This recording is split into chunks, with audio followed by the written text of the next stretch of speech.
In October 1964, a single mission nearly sparked World War III and buried the truth of a soldier who gave everything. Welcome to Metal Gear Solid 3 Snake Eater. Over the next few hours, we'll explore how Kojima crafted a Cold War epic that blends cinematic spectacle with razor-sharp storytelling and beautifully crafted characters. It's a game that uses its genre trappings not just to entertain, but in parallel to ask questions about truth, love, loyalty, and the cost of peace. This is the origin story of Big Boss. But it's not just his story, it's also the story of many other characters. One of these will become the most important character in the Metal Gear saga, with others also becoming central to the overall plot. Metal Gear is a series that many know a lot about, but few to none fully understand. And what Kojima does with the narrative of this game sets up literally everything that follows, and reframes and explains what came before it. And my god, does he do it good. Ladies and gentlemen, my name is the Below Average Gamer, and this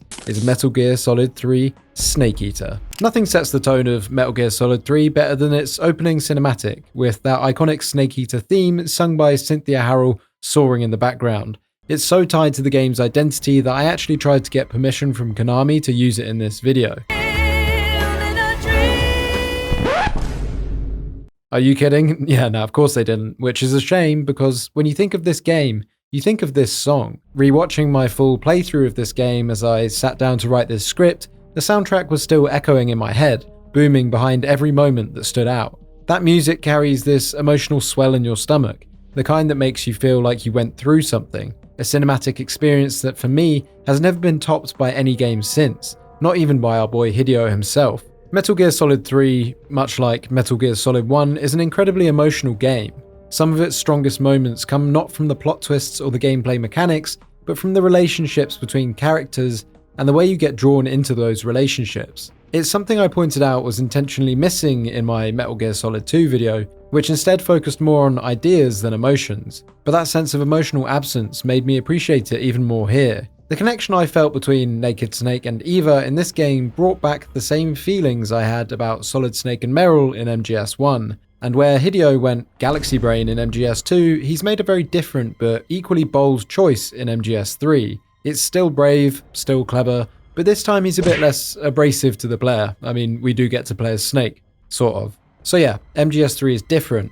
Good analysis bag. Thank you. Where MGS1 was the cinematic techno thriller of Shadow Moses, and MGS2 was the postmodern psychodrama about Raiden and the Matrix, MGS3 takes a turn away from the modern day entirely. It's a Cold War origin story. The story of how Big Boss became Big Boss. At a surface level, MGS3 is a classic Cold War spy thriller in the vein of James Bond films. The opening title sequence alone is a huge clue, but its influences go deeper than that. There are references, homages, and stylistic borrowings woven into the very DNA of this game, which I'll break down later in this video. But just from a glance, as you're seeing on your screen, the vibe is completely different. Where the old games were grey, simply, this one is now green. But seriously, MGS3 trades the high-tech, near-future espionage of its predecessors for a stripped-down 1960s setting. That means Cold War politics, less digital, more analog, older cutting-edge tech, more quips, Eva, you could use a towel, more double crosses, more jungle, and surprisingly a survival system that actually works really well. This context is important because without it, MGS3 can come off a bit campy, a bit over the top. But once you understand the lens that it's working through compared to the other games, it starts to make sense. So, with the perspective set, saddle up and let's enjoy this masterpiece together. Over the cover of night, a US military aircraft cruises through the sky with a low hum. We're in 1964 Soviet-controlled Pakistani airspace. Various voices tell us that we're 20 minutes away from drop-off. A British man, Major Zero, breaks the chatter. All right, you ready to go? Zero is essentially our Colonel Campbell from Metal Gear Solid 1, and is the founder and leader of Fox. At this stage, Fox is an elite Black Ops unit under the CIA, tasked with handling covert missions. The character that I think Zero, in this game at least, is based off is Alexander Waverly, who in the earlier depictions of The Man from U.N.C.L.E. is the British major that leads the 2 American and Russian spies that are the focus of the series and the more recent movie. From what I know about Kojima and his love for classic media and his willingness to let his influences breathe through into his work, there's no doubt in my mind that this was at least one of his influences for the character. He's a smooth-talking, superior, hands-off, one step ahead kind of fella, and he's British. And although I haven't seen any evidence online to suggest that this theory is right, I'm going to run with it because it's my video and I do what I want. Anyway, back to the action. We see a cigar with a man attached to the end of it. The man is told to put the cigar out and put on a mask. Unfortunately, it seems that this man is raw dogging the flight, not speaking to anyone and not watching any of the in-flight movies. Does this pantywaist know what he's doing? Suddenly, Zero intervenes and tells him to do the same, to which he gives a wry smile and does so in dramatic fashion, thanks to this super epic slow-mo shot of him discarding the cigar. Get used to these. Right, I can't be asked to keep referring to him as the man until his character is revealed, so I'll spoil this for the 1% of you who don't know anything about this game. This is Big Boss, or Naked Snake at this time in the lore. This game is the origin story of this man, the big bad from the retro Metal Gear 1 and 2 games, and Snake and Liquid's father from Metal Gear Solid 1 who they were cloned from. So right off the bat, brownie points for playing as someone that looks like Snake, and if you, like 10 or 12-year-old me, can't remember how old I was, couldn't imagine playing as anyone cooler than Snake, well, how about the guy they cloned him off? Yeah, that'll f***ing do. It also allows us to play as essentially Snake in a different time and setting. I think it's fair to say most people were happy with this compared to what happened in MGS2. You were right, and you saved my butt. Another great choice from Kojima here was keeping David Hayter as the voice actor. Personally, I've never seen a voice actor more connected to a character as I have with Snake and David Hayter. He literally is Snake in my eyes. And the fandom absolutely adore him, hence his strong presence in the marketing for Metal Gear Solid 3 Delta remake coming up, well, this month by the time the video comes out. So from here on out, we're going to call Big Boss Snake or Naked Snake for ease. Colonel, I'm trying to sneak around, but I'm dummy thick, and the clap of my ass cheeks keeps alerting the guards. That aside, it's time to undertake the first Halo jump ever. What is a Halo jump? It means high altitude, low opening, meaning jump from super high up and open your chute super low. Activate bailout model. This is one for the history books. You might think that that's dramatized, but this is actually a real world thing. And the first time it was performed happened around this time as well. On the 28th of November 1970, the first combat high altitude jump took place during the Vietnam War, when a 6-man MAC-V SOG team from Recon Team Florida parachuted from a C-130 at 18,000 feet into Laos. What I like about this is that the mission we're about to play is super secretive. It's a black op, one that the public would never know about even if it were to succeed. Who's to say that the first Halo jump in real life wasn't done on a classified mission before the one officially reported in the record books? But details of it couldn't be released due to its confidentiality. Metal Gear Solid 3 does this expertly throughout the game. It blends history and fiction together to make us utterly immersed, and this is something that was done in previous titles too. This time, however, it's facts that are centered around the Cold War, nuclear arms race, and the space race. We'll touch more on this later. We descend at speed, performing some utterly insane front flips, going at terminal velocity. This sets the tone for how much of a badass Snake is, something done in previous titles too. The setup is familiar, a briefing, some cool action, and of course, 20 fucking minutes of cutscenes and expositions for us to soak up. Virtual mission? No, the virtuous mission. The virtuous mission acts as the game's tutorial, but also sets up the story that will unfold throughout the rest of the game. Zero tells us that on April 12, 1961, the Soviets achieved the first manned spaceflight, another real-world fact in history. The Earth was blue, but there was no God. The rocket that did this was the Vostok, the engine of which is credited to one Nikolai Sokolov.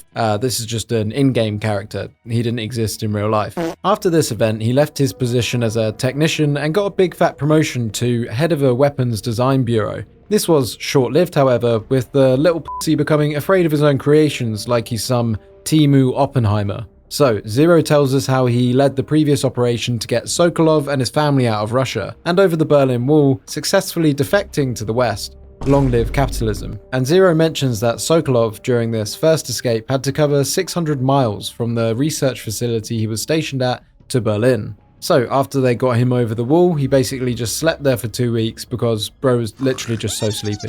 1 week later, boom, Cuban Missile Crisis. The Soviets were in the process of deploying nukes in Cuba, in response to the Americans deploying their own nukes in Italy and Turkey. Kennedy caught wind of this and created a naval blockade to stop any further shipments from arriving, and this move only escalated tensions with the Soviets. with them responding by posting their own armed forces on secondary alert status, whatever that means. The Soviets, despite this, still sent their missiles to Cuba, in what I imagine to be a big game of water chicken, so both countries conducted negotiations to end what Zero called a hair-trigger standoff. The resolution of this was luckily not the world of Fallout, but both countries demobilized, the Soviets from Cuba and the Americans from Turkey. Problem solved.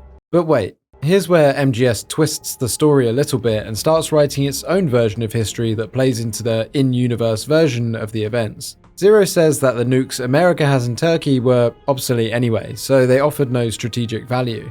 America demobilizing these nukes was just a cover story fed to the media by both parties. So what did the Russians really want? Sokolov.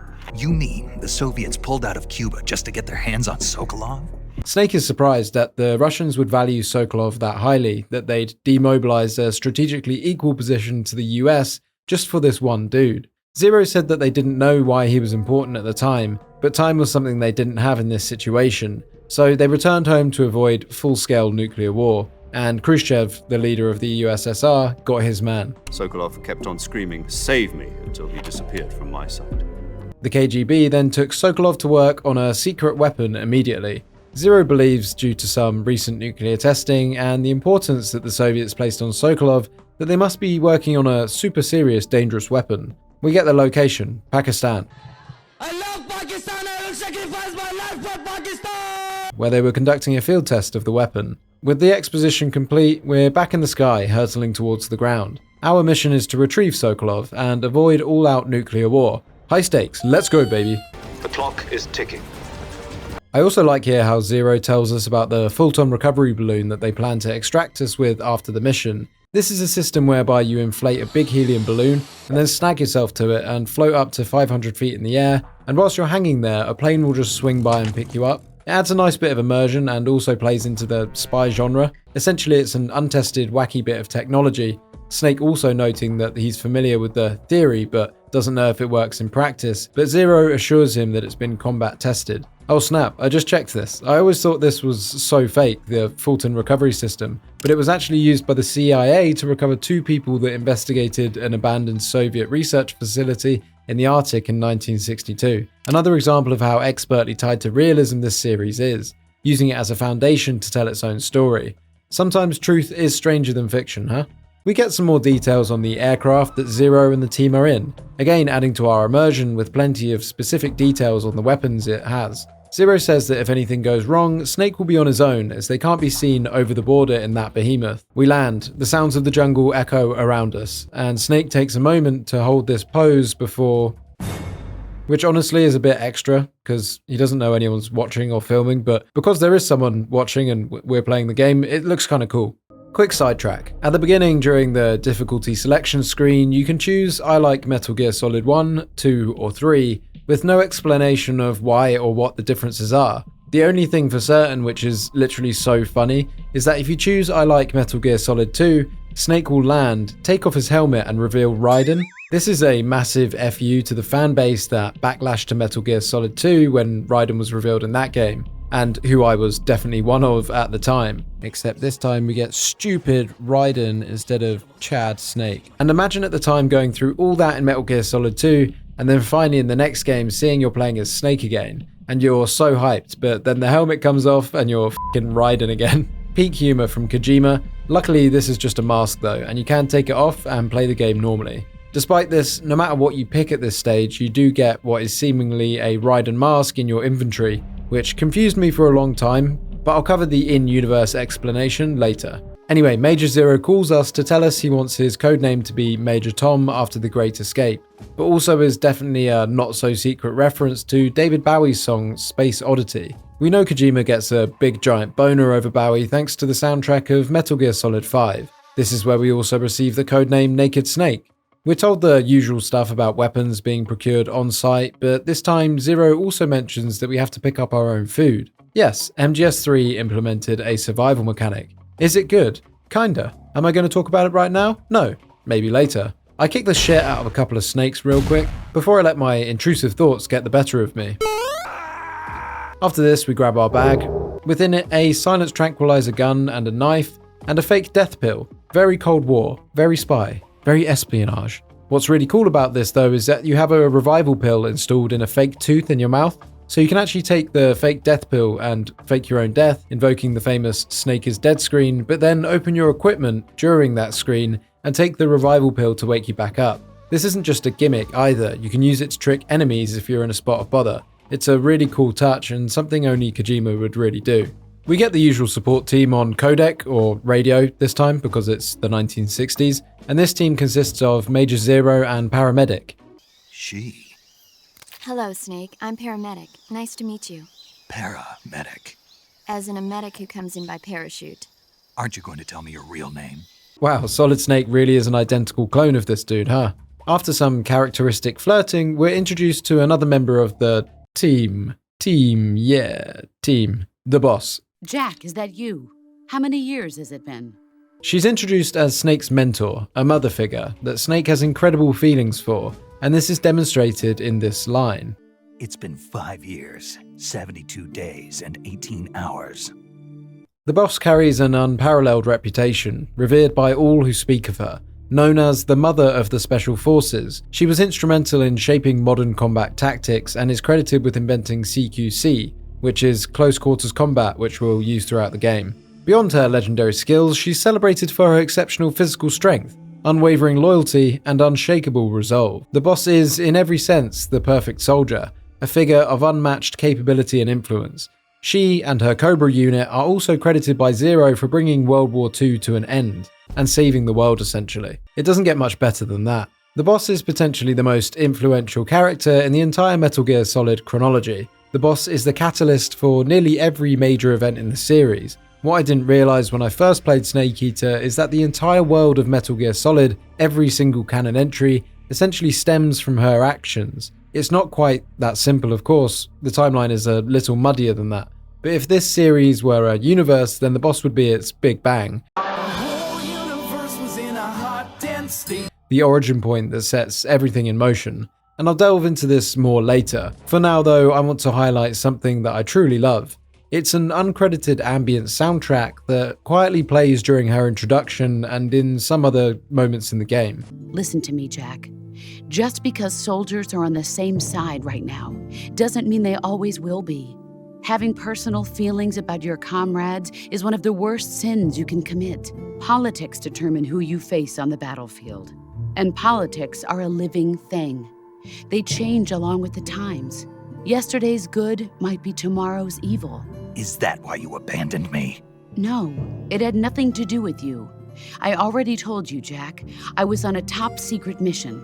While it often goes unnoticed, it stands out to me as totally different to any of the tracks we've heard in the series so far. There's a real emotional and prophetic, beautiful vibe to it that I just can't shake. A rising melancholic harp plays in a creeping shepherd scale style. It has this beautiful unease to it. I think this ambient track is really well tied to the boss's aura in the game. I can imagine the way I feel listening to it is the way Snake feels when he's with the boss or talking to her. The weird thing about this is that no one on the internet can even locate a file of it, and not many people even talk about it, which is pretty unheard of in games these days, and what I kind of miss about that era of gaming. Not every mystery is solved, not every question has an answer, and this beautiful piece of lost media remains just that. On top of this, the boss gives her famous loyalty to the end speech. There's a saying in the Orient, loyalty to the end. Do you know what it means? Being patriotic. It means devoting yourself to your country. I follow the president and the top brass. I'm ready to die for them if necessary. The president and the top brass won't be there forever. Once their terms are up, others will take their place. I follow the will of the leader, no matter who's in charge. People aren't the ones who dictate the missions. Then who does? The times. People's values change over time, and so do the leaders of a country. So there's no such thing as an enemy in absolute terms. The enemies we fight are only enemies in relative terms, constantly changing with the times. As long as we have loyalty to the end, there's no point in believing in anything, even in those we love. It's examples like this that I think Kojima, in moments, is the best in the business. You can have issues with some parts of his games, but my god, some of the moments he creates will never ever be matched. Anyway, the boss is on a sub in the Arctic, communicating with us via radio, supporting us on this mission. The mission: save Nikolai Sokolov and get the fuck out without being seen. Commencing virtuous mission now. The gameplay of Metal Gear Solid 3 is wildly different to the games before it. In the true version of the game, the one that was released a little bit later, we're given an over-the-shoulder camera compared to the over-the-top or cinematically angled one we're used to. Although if we are feeling nostalgic, you can switch it back in the settings. This does, however, in some cases make the game harder when it comes to sneaking and combat. So what else is new? Fucking animals, mate. Animals are in the game. Eat them, kill them, kick the shit out of them, get the shit kicked out of you by them. They're here. Animals are here. Do whatever you want to the animals. They're all yours. No one will say a word. The animals can't talk. The animals will never tell. You can do whatever you want. The animals include bees and bees' nests. Shoot the bees' nest to piss off the bees. The bees can upset the guards. This is a legitimate game tactic. Use the animals. Use them like they work for you. Also, we have camouflage. So basically you change your outfit and this affects your camo index in the top right. The higher the percentage, the more one with nature you are, and the harder you are to spot. The easier it will be to sneak, essentially. This same mechanic works for face paints too. And last but not least, what I glossed over earlier, the survival mechanics. Unlike previous games, this snake needs food. Your stamina bar in the top left is the thing that ties the new innovative survival mechanic together. First things first, rations don't heal your health in this game, which is quite a big change to previous games. No, in this one your health slowly regenerates when your stamina bar is full, and your stamina bar is refilled by eating anything, like literally anything.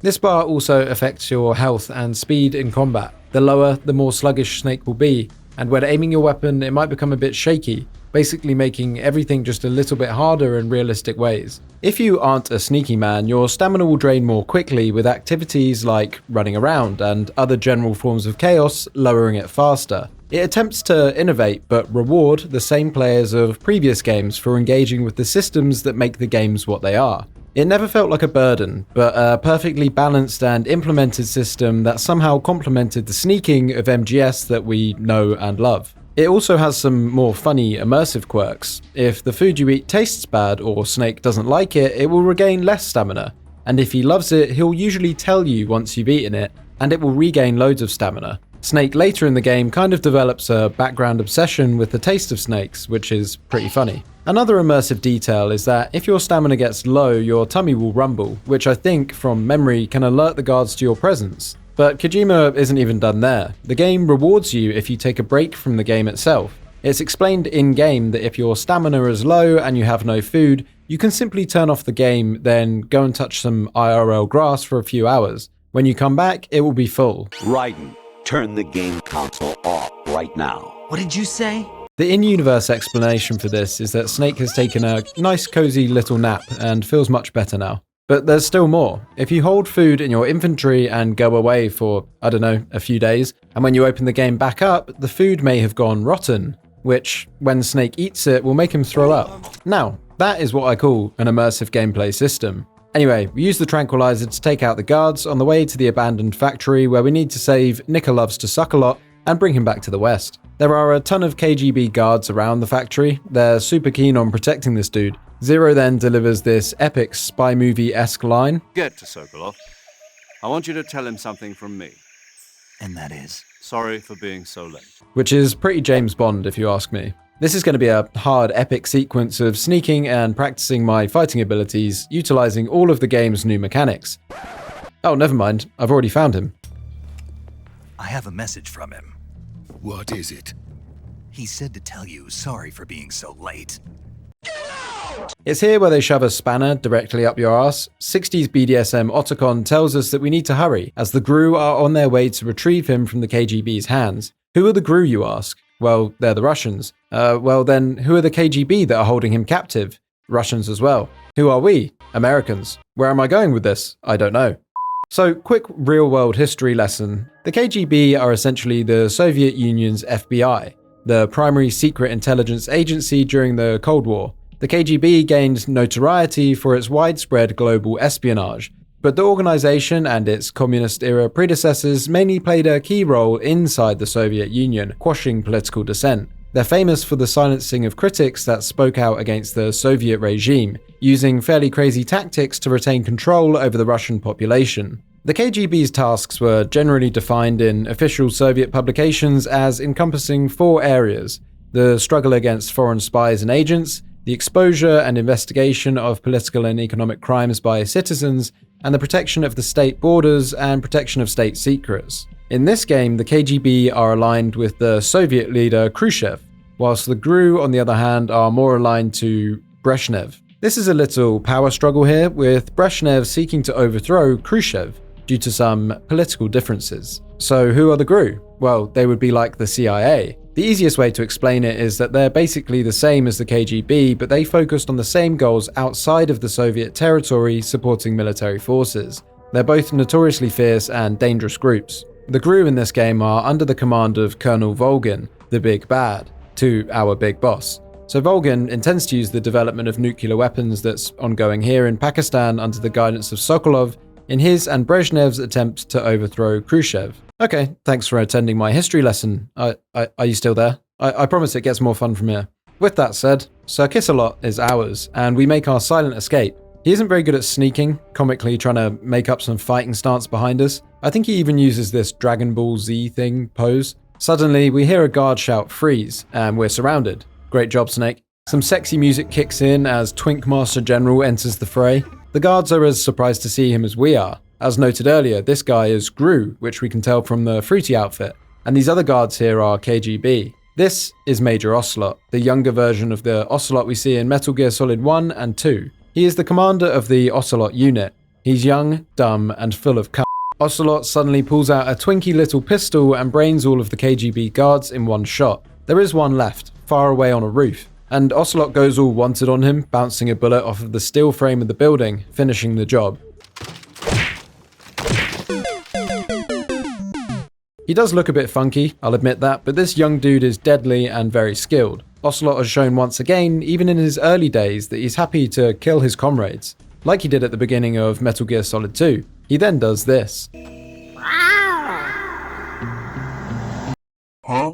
This apparently calls more GRU operatives to surround us. They all have a little laugh at our stance and our gun. This timing is impeccable, as Ocelot tries some fancy tricks, then jams his own gun trying to shoot us. Snake takes this opportunity to put into practice what we'll come to know and love as CQC. CQC is the close quarters combat fighting technique that was developed by him and the boss that we mentioned earlier. The choreography and tightness of this encounter, even though it is a cutscene, is absolutely fantastic and totally characteristic of Kojima. It's the kind of stuff we've come to know and love from previous games. I'd also like to remind you that this game came out originally in 2004. For reference, here's how GTA San Andreas looked, which came out in the same year. Ocelot gets up once again after Snake has enigmatically finished off the rest of his team. Snake embarrassingly puts him all the way back down again, breaking his gun at the same time. Ocelot can't believe him. Snake then says this. You ejected the first bullet by hand, didn't you? I see what you were trying to do, but testing a technique you've only heard about in the middle of battle wasn't very smart. You were asking to have your gun jam on you. Besides, I don't think you're cut out for an automatic in the first place. You tend to twist your elbow to absorb the recoil. That's more of a revolver technique. Ooh, burn / foreshadowing. I like the way Kojima flips the script for a second here, at least for now. Usually when we start games like Assassin's Creed or say Black Myth Wukong, you get a humbling and a hard reset of your character's abilities by a bigger bad. It feels so damn good to play as the character giving someone else that humbling here, although the record does get set straight very shortly. Ocelot tries again, but fails, and Snake offers some words of encouragement, saying what will become one of the most famous catchphrases in the series, "You're pretty good." Another detail I wanted to point out here is the difference between Naked Snake and Solid Snake. Whilst nearly identical in looks, Kojima does really well to differentiate the characters' personalities just right. For example, you'll see throughout this game that Naked Snake here is obsessed with weaponry and combat. You can see this by the way that he describes Ocelot's weapon, and even gives him recommendations on what weapons he should use based on how he likes to fight. Solid Snake does this a little, but you'll see later on, not to the same extent. It gives each snake their own character, in a way that feels genuine. Snake calls Zero and tells him about the infighting between the GRU and the KGB over Sokolov, with Zero saying this could be hotter than Cuba. making a quick reference to a famous Cold War event in Cuba, once again ties the narrative to the real world, as the series so often does so well. I shake down the Russians for any goodies, then head out to find Sokolov, who did a runner amongst the chaos. It's a shame he missed that because he could really do with learning a thing or two about fighting, so he can defend himself. I call Babes on the radio, otherwise known as paramedic, to save the game. Every time you call Babes, she's going to tell you about a film. Now, these are often interpreted to have meaning within MGS's story, but I wouldn't go that far. Knowing Kojima, they're probably just his favourite films, or at most, inspirations for his writing. Sometimes loosely tied to the game or the mechanics. He basically loves a pop culture reference so much that he made it a character trait of Babes here. Naked Snake, in an example of how his characteristics can be exactly the same as Solid Snake's sometimes, uses this conversation to flirt with her. Good men, these snakes. When we reach the bridge on the way back, we find Sokolov, and he's acting like a little baby, all scared of the Gru. This is interrupted by, "Oh baby, is that a Metal Gear?" A shot fires in the distance, and Snake whips out his binoculars to get a closer look. This is what Sokolov was building. This is a Shagohod. What kind of name is that? We've gone from Metal Gear Ray to Shagohod. I think because I'm English, the fact that it has shag in the name just kind of ruins it for me, but probably doesn't for anyone else. Shagohod ironically translate in Russian apparently to step walker, and that's ironic because it's the first Metal Gear we've seen that doesn't have legs, so actually can't take a single step or walk. They should have called it hill roller by this logic, which according to Google Translate comes out as Gorny Katok in Russian, which actually sounds anime as fuck, and I think it would be better than Shagohod. Kojima, take notes. This Shaggy Hod is special because it can launch IRBM nukes from anywhere it parks its dumpy ass. This gives the Russians an unparalleled advantage over the US, where the US has to create an incredible amount of infrastructure and silos to house such a function. These guys have created the Meals on Wheels version. This version, however, is just a test at this stage. These dudes can't actually complete the Shagohod without Sokolov, which is why it's important to get him out. We creep across the bridge, Sokolov once again wetting himself in true Otacon fashion as he looks over the edge of the bridge. I assume there's no evidence he pissed himself, but I'm just guessing. Snake is taken aback when he sees the boss coming the other way, carrying 2 big cases with her. When she drops them, it rocks the whole bridge. This is one strong woman, huh?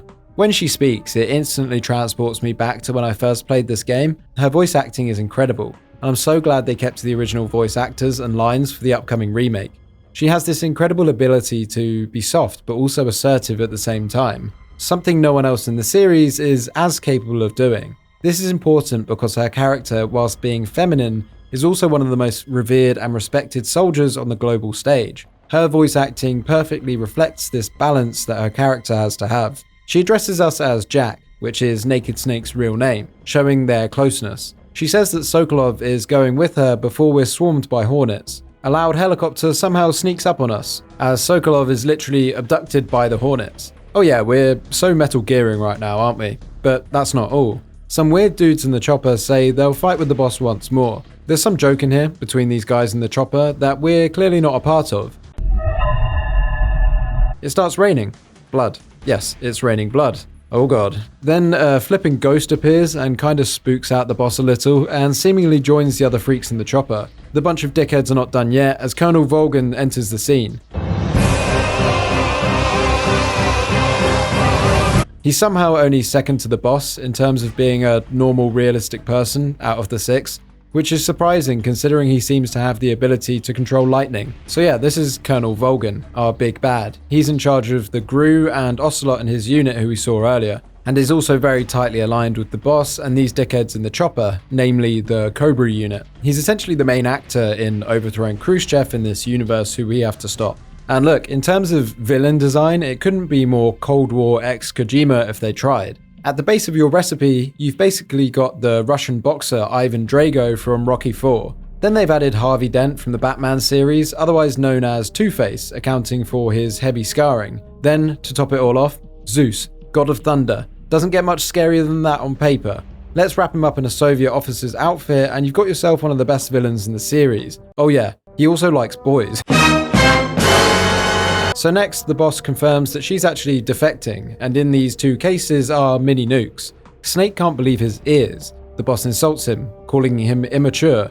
before giving us the proper spankaroo and breaking our weapon in the process. Snake goes in again for some light woman beating, or attempted light woman beating, but gets his arm broken. Oh my god, that looks so painful, I might actually throw up. Volgan notes that Snake has seen his face, so he can't be allowed to live. As he says this, he pulls out some bullets and wears them like a knuckle duster. The boss says, "Hold up a minute, you big white man, I'll kill him." She extends a hand, punches us in the kidney, and throws us over the bridge like we're not the main character of the whole series. The way she can lift Snake, a fully grown man, is a testament to the power that she possesses in combat and that physical strength characteristic I was talking about earlier. She's again not overly masculine or muscular, but the way it's done gives off the impression she knows a certain technique to get around that difference in strength. You know how you get those dudes who punch through concrete and it looks really easy? It's all about the technique, and it seems the boss has mastered the technique of essentially defenestrating someone. Snake falls off the bridge, landing in the water, and he seems alive. I mean, it would be a pretty bad game if he didn't survive this, and I think this was the boss's intention as she talks semi-apologetically to the river below. Snake is pretty damaged, and what happens next acts as the tutorial for the healing mechanics of the game.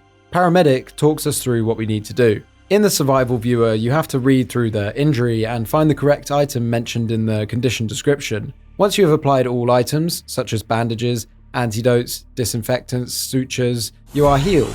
The system is really cool because depending on how you sustained your injury, there will be realistic reparations required to heal it. If you're in an explosion, for example, you'll likely have burns that require antidote, and if you're shot, you'll need to use a knife first to remove the bullet. It makes the system very grounded, but not too overbearing or convoluted that it takes away from the core experience of the game. It's balanced really well to only enhance the survival experience that Kojima wanted to achieve on top of the usual gameplay mechanics. After we heal our wounds and get a testosterone-filled cutscene of us snapping our arm back into place, Snake then uses the boss's bandana as a sling, which is all kinds of symbolic. Snake looks up to see the boss's chopper flying overhead with the Shagahod and all of the antagonists for this game. One RPG would end this right now. You got one in your back pocket, Snake? Wouldn't put it past you. The boss sends us out a hand gesture, and some deeper bond with these two is obvious. Something that is almost like telepathic, you know, the kind of thing twins have. She knows he's alive somehow, and communicates with him in a way that he understands. Volgan gets bored/horny or something, and decides he wants to test out the mini nukes the boss delivered. Not before he goes all red pill on this blonde girl here who claims to be Sokolov's wife. She has spunk. Ocelot immediately suspects she's not who she says she is, asking if she's KGB. Volgan then proceeds to brutally nuke his fellow Russians in that weapons design facility, against Ocelot's wishes, and he plans to blame Snake for this. He believes at this stage this will be something that would help in his bid to overthrow Khrushchev. Snake can only watch the mushroom cloud go up from the jungle, probably taking in a butt ton of radiation. Yes, yum, yum, yum, yum, yum, thank you. We rejoin Snake 1 week after he was picked up by the Americans in the most shiny Cold War spy plane you ever did see. It's carrying a cute mini drone on top of it too, and like the Russian doll, that cute little drone is carrying a little snake inside of it. We have an aside between Zero and Snake in the hospital after the events of the Virtuous mission. After what happened, no one trusts Snake or Fox. They think he's part of the boss's defection somehow, and Fox's reputation as a result has also suffered massively. Zero tells Snake how Khrushchev gave President Truman a call to discuss the events of the Virtuous mission that we just fumbled. The evidence that Khrushchev mentioned certainly looks like it was our fault. Truman and Khrushchev discuss also the defection of the boss in coordination with Volgan. Truman gives us some backstory on the boss, giving her credit for essentially winning World War II, and Khrushchev immediately knows her as the mother of the US Special Forces. This is some high praise. Truman and Khrushchev discuss the nuke. You know, what actually happened. Khrushchev, despite probably believing this deep down, doesn't see enough evidence to back this, and because of this, Truman is given an ultimatum. He's given a week to catch the boss and recover the remaining nuke to prove our innocence. Khrushchev then implies that the death of both the boss and Volgan is required to hold back the military and to stop the beginning of World War III, essentially, or maybe even the end of the world when we start pinging nukes at each other. So, Snake's mission is to kill the one closest to him, the boss. We rejoin Snake in the drone, and above his head is a typical Asian poster girl that we're used to seeing in the series. In true Metal Gear Solid fashion, thanks to the cutscenes, we haven't actually played the game in about 3 years. But Zero still has more to say. We're told there are 2 undercover agents within Volgan's ranks who we are to rendezvous with when we land, Adam and Eva. Huh? The drone detaches and some Russian MiGs try to take us out, but we're moving too quick and eventually lose them. We safely decomp and land the drone carefully and purposefully into a tree. Snake takes in the environment before calling Zero, because they haven't spoken enough already, have they? Urgh! Okay, so mission objectives: get Sokolov back for the 5th time, destroy the Shaglord, and kill the boss. And if possible, get Volgan in a body bag too. Zero then goes on some pointless rant about the Great Escape movie and his codename, which I couldn't care about, to be honest. He tells us the password for when we meet Adam, the spy, and funnily enough, the question is, who are the Patriots? And the answer is the Lale Lule Lo. Now, if your meta alarm bells are ringing, relax. It doesn't mean anything at this moment in the overall plot. The Patriots weren't invented till after this game, so it's just a bit of fun at this stage. Okay, can we play the game now? Understood. Commencing Operation Snake Eater. To kick us off, I start beating the hell out of the wildlife and continue on to the crash site to get my gear. I pull out a microphone and point it through the trees where I can see the drone, and it picks up the sound of a horse? Surely not. Oh, yeah, well, would you look at that? It's a horse. Cool. Looks like death wasn't ready for you yet. Oh my god, it's the boss. She found us already. She asks if our arm hurts, and then she goes all anime on us. Once again, absolutely destroying our aura and gun at the same time. We once again try to fight back, but it's useless. She then whips out a bad boy strap and proceeds to muller our drone. Firing this thing one-handed with no recoil is a bit of a flex. You can tell Snake respects this too. Snake sees a ghost over her shoulder and doesn't even react. What a legend. I would pee my little pants if I saw a ghost. The boss tells us to leave, asking if we're loyal to her or our country, the unit or our personal feelings. These are rhetorical questions, implying that Snake isn't ready to fulfill his mission for the US. He isn't ready to kill his greatest friend / lover / sister / pet cat, whatever these two's relationship actually is. And she's right, Snake is still wearing her bandana that he grabbed when he got sent for a picnic off that bridge earlier, essentially holding on to the past. The boss, however, shows no loyalty to Snake, crushing his hand with her horse, saying she'll kill him if she sees him again. Snake needs to learn a thing or two from the boss if he's going to be able to fulfill his mission. We tell Daddy Zero how scared we are of the boss, but Zero doesn't give a damn, and he said, she's the enemy, you've got to kill her. But Snake is already like, bruh, what the hell? We were best pals for like 10 years. How can you say that? 2 guards approach our position and find the destroyed drone. Much like MGS2, the patrols use radio to call in backup and heighten the caution level. I tried to sneak past, but I'm ass at sneaking in all games in the series, so I get spotted and just run away like a biatch. Next, we're back at the bridge that I got thrown off, where I get seen yet again because I'm 3 hours into the game and still haven't got used to the controls because all I've been doing is watching the game through cutscenes at this point. Anyway, doesn't matter how you get it done, as long as you do get it done. We get through with our knife and some luck, furthering the destruction of our aura as we go. And next we come back to the place we originally picked up Sokolov, this time to meet our contact, Adam. Thank God, another cutscene. My fingies were getting tired from all that gameplay. Sorry I'm late. Cut the engine. They'll hear us. Are you the agent they sent? Are you Adam? That's a pretty womanly voice for someone called Adam, and Snake points this out too. This lady says that Adam couldn't make it. Snake then asks her the question, who are the Patriots? She stalls long enough that some dudes ambush again in pretty much a carbon copy of what happened last time we were in this place. This babe then yells at us to get down, and we do an epic slow-mo dive. She then pulls out a pistol gangster style and proceeds to solve our problem for us. She says this is her answer to the question, who are the Patriots? But let's be honest, she didn't know the password. But who cares? She's hot as hell.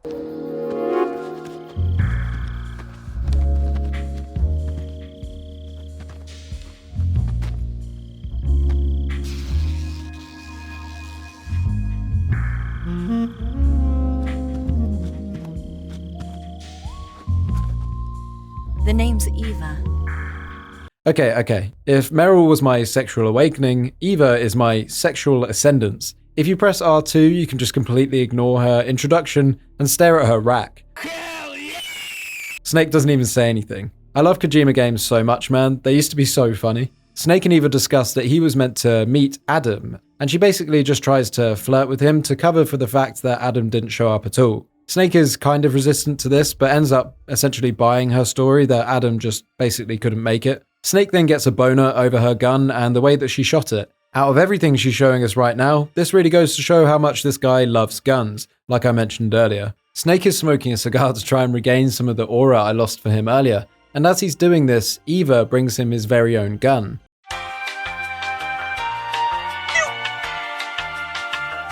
Eva gives us some more gear, including a scientist outfit for when we need to break into the lab that Sokolov is working in. Super helpful. The safest way in is from the rear. Ew, Eva, please stop that right now. Eva explains our route to the lab, but Snake isn't actually listening as he's filing down the gun's grip so he can hold that gun and the knife at the same time. He explains that this is part of the close quarters combat approach him and the boss made. Snake tries to get up, but faints for some reason. I don't know why he faints here. Eva then says she needs to get back, but Snake should stay here. Snake's all like, why don't you stay here with me? And Eva teases him with a whittle kiss, but then pulls out. The sexual tension is palpable. Eva then says that she'll keep watch over him until dawn so he can get some sleep. Paramedic calls us to agree with Eva, saying yes, we should get some rest, and then she tells us about that cool mechanic of the game that I mentioned earlier. Every time you quit the game will refill your health and stamina, as if we're sleeping in-game whilst we're touching grass IRL, or busting a nut, whatever you choose to do. We wake up to see Eva getting changed. Okay, this has got to stop. That was probably a whole page of my script dedicated to how attractive I find a PS3 era model of a blonde woman. I need to get some fresh air. Snake notices that we're surrounded in this compound for a third time. Yes, 3 times we've been surrounded in this compound, and honestly, after the first time, you probably should have arranged another meeting location. That's kind of on you, Snake. They're infiltrating the area, and as Eva is talking, Snake once again chooses to ignore her and stare at her chest. We move the bed with Eva and reveal a crawl space. Eva goes out through here and sees Ocelot outside. She gives us a little kiss on the cheek and heads out. I once again destroy Snake's aura in this fight by just getting seen straight away, then using the hide around the corner of a door tactic and wait for them to creep in one by one, totally ruining the immersion and gameplay systems that they've made for us. When we come out, Ocelot has Eva, and he's shocked that Eva is a female spy, even noting that she's wearing perfume. Snake then notes that he sees Ocelot has changed his gun after their last encounter. Judo. I see you've got yourself a single-action army. That's right. There'll be no accidents this time. You call that an accident? Well, it wouldn't have happened if you hadn't been showing off. What did you say? It's a nice gun, I'll give you that. But the engraving gives you no tactical advantage whatsoever. Unless you were planning to auction it off as a collector's item. And you're forgetting one more very basic thing. You don't have what it takes to kill me. Despite Snake currently being on minus 15,000 aura, he always has Ocelot's number. He's living in his head rent-free. Ocelot tries to prove him wrong, but this gun is out of bullets, lol. Eva then kicks him off the balcony and then rides a bike up his whole face. So Snake counted the bullets earlier, and once he saw the type of gun he had, he knew the amount of bullets he would have had left. Snake shows this level of autism, but matches it with style in encounters like this, a key part of Naked Snake's character. Snake then stops Eva shooting Ocelot as he's too young to die, letting him escape on purpose. You can already see here that there's a sort of bond forming between these two, a level of respect on each side, weirdly enough. Eva then says that we'll regret stopping her shooting Ocelot, and oh boy, if only you knew how right you were. Eva then says she needs to get back before Ocelot does to avoid him noticing her undercover alter ego is gone, and then proceeds to fly her bike away like a Boeing 747. We push on, and just a note, I'm not even going to try and pronounce some of these areas' names. I have trouble speaking English, let alone this. The next area, Kojima is very blatantly forcing the environment into our faces, saying, I'm serious, animals are a new type of enemy. He does this with a giant swamp full of crocodiles. Someone really needs to do a study on swamp levels and areas in games. I swear they're more regular than we realize. Anyway, Eva calls us to tell us a bit about herself, so let's give you a clear lowdown because it can get a bit confusing. So, we were told earlier that there were 2 Soviet defectors, Adam and Eva. This, at the moment, is Eva. Shit, Sherlock. She mentioned earlier that Volgan didn't think Adam was right for the mission. As such, he wasn't available to meet us. This is why we met Eva. But who is Eva? Well, she, like Adam, was a former NSA codebreaker and defected with Adam to the Soviet Union in 1960. She confirms she was born and raised in America, so what she's presenting to us now is that she's a double agent. But who is she to Volgin? She is Tatiana, Sokolov's lover, and for that reason, even though Volgin doesn't trust her entirely, he keeps her around as a manipulation tool to ensure Sokolov does what he wants. They talk here about why she defected. Snake is incredibly interested in this, as it gives progress to his feelings of closure. He's asking Eva, but the answers serve the questions he has about the boss. He's getting answers as to why the boss would defect, not Eva. It's great writing. Eva ends the conversation by being quite transparent, that she might be lying at all times, and Snake says he doesn't have much choice but to trust people in his line of work. They know where they both stand, but both of them need each other regardless, so they just have to progress with those risks in mind. It's typical Cold War spy fare, trust no one, but the show must go on. We have a call with Sigyn, and this might be the only call I have with him all game. He wins the award for least character ever interacted with, and most useless side character in this entry for me. We sneak through an open area with claymores hidden on the ground. Like previous games, you have to crawl over them and avoid them sending you straight to heaven. Listen to this.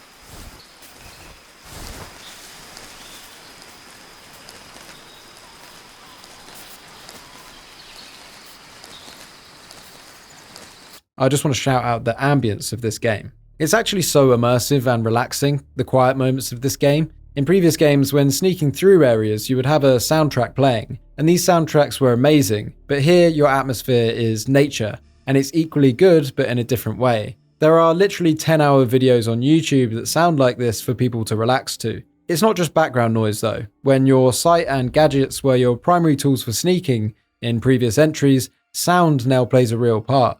You'll hear footsteps like you did previously, but you'll also hear snakes slithering in the grass, frogs jumping, and even your stomach grumbling if you're hungry. The jungle is alive with sound, and it adds a whole new dimension to the third entry of this series. I devour a milk snake, which is shown in graphic detail in the menu screen. Snake then says, "That's not sick by today's definition. Snake did not enjoy that." Up ahead we find a base. There are supplies and a chopper here. And whilst this could be easily interpreted as filler content to satisfy you on a microcosmic scale, the sneaking and entering a base feeling that this entry has less of at this stage, there are deeper mechanics to it. In this base, there are ammo and food storage buildings. If you have explosives, you can destroy these.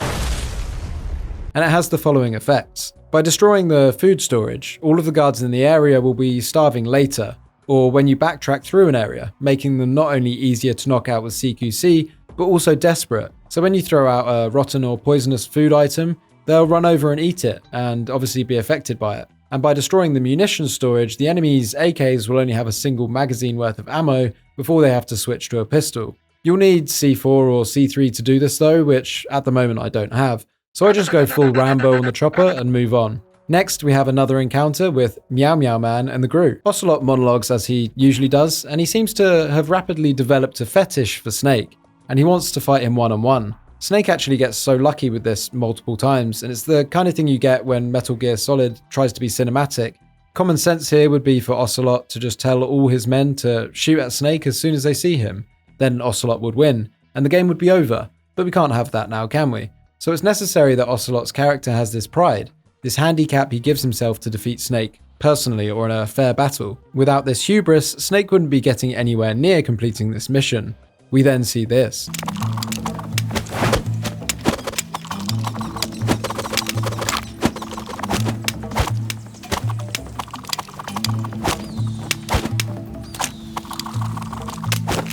Shots.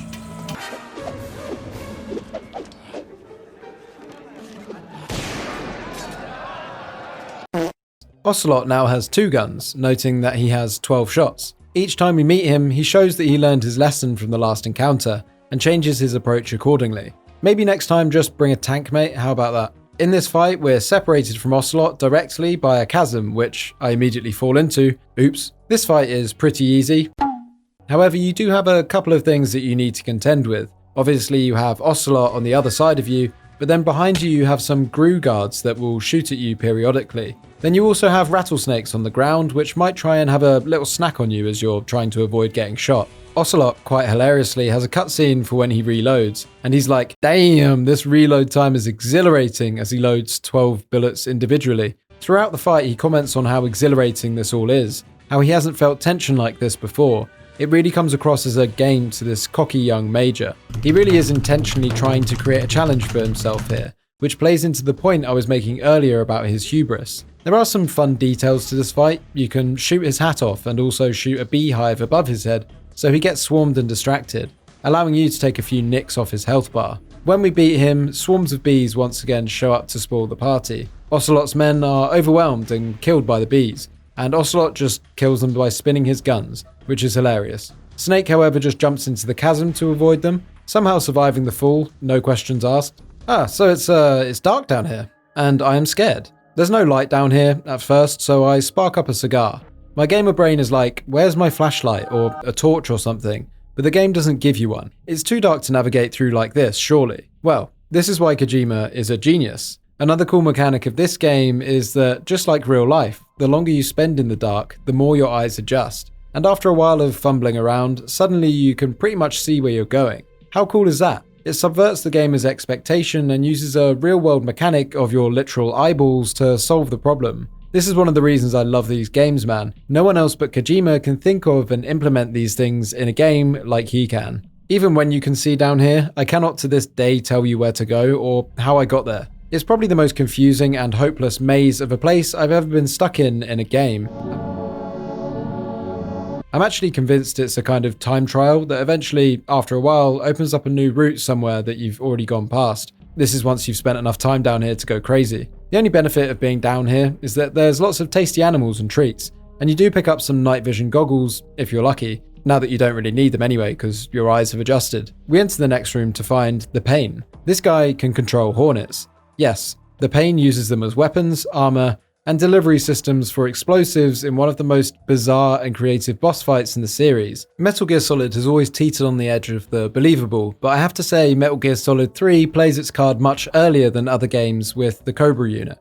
Metal Gear Solid 1 was pretty realistic up until the Psycho Mantis boss fight. Everything before that can be explained with nanomachines and technology, but here, the very first boss is a mad hornet man with no explanation other than he trained them, which I guess is kind of believable. But I can't even train my dog not to throw up on the carpet, yet this man can train thousands of individual hornets. Yeah, I'm not buying it. The Pain is probably my least favourite boss in the game, and I imagine Kojima's too, as he's essentially the first. Not good enough for any later parts of the game. In his intro, he basically just says some cringe shit like, I'm gonna make you feel the pain. And Snake just stands there not saying anything, probably because he's beyond confused at what the hell is going on. What the hell is even that?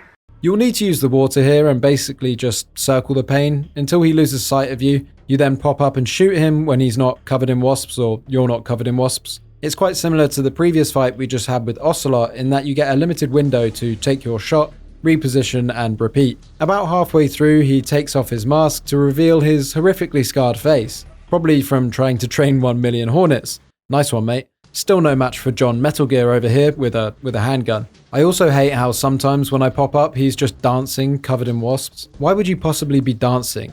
I get you're meant to be slightly unhinged, but take yourself a bit more seriously, please. There's nothing groundbreaking in this fight, and for me, the less said about it, the better, as thematically, narratively and mechanically, it's pretty mid. There's just not enough seriousness to the Cobra unit for me, maybe apart from the End and the Sorrow, who we'll come to later. After you defeat the bosses by non-lethal means, you can get their camo as a bonus. The Pain gives you the Hornet Stripe camo, which prevents spiders and leeches attacking you, which just kinda sucks to be honest, because I didn't get attacked by a spider or a leech the entire game. We then have a funny conversation with Paramedic when saving about a James Bond film this time. It's funny because Major Zero butts into the conversation as he's basically a James Bond mega fan. He starts then spiraling about maybe giving Snake a snake-shaped gun that folds up, changing his codename to 00 Snake. Then Paramedic gets annoyed with us for getting him all worked up as she's going to have to deal with him for the next hour talking about James Bond. Out the other side of the cave, we enter...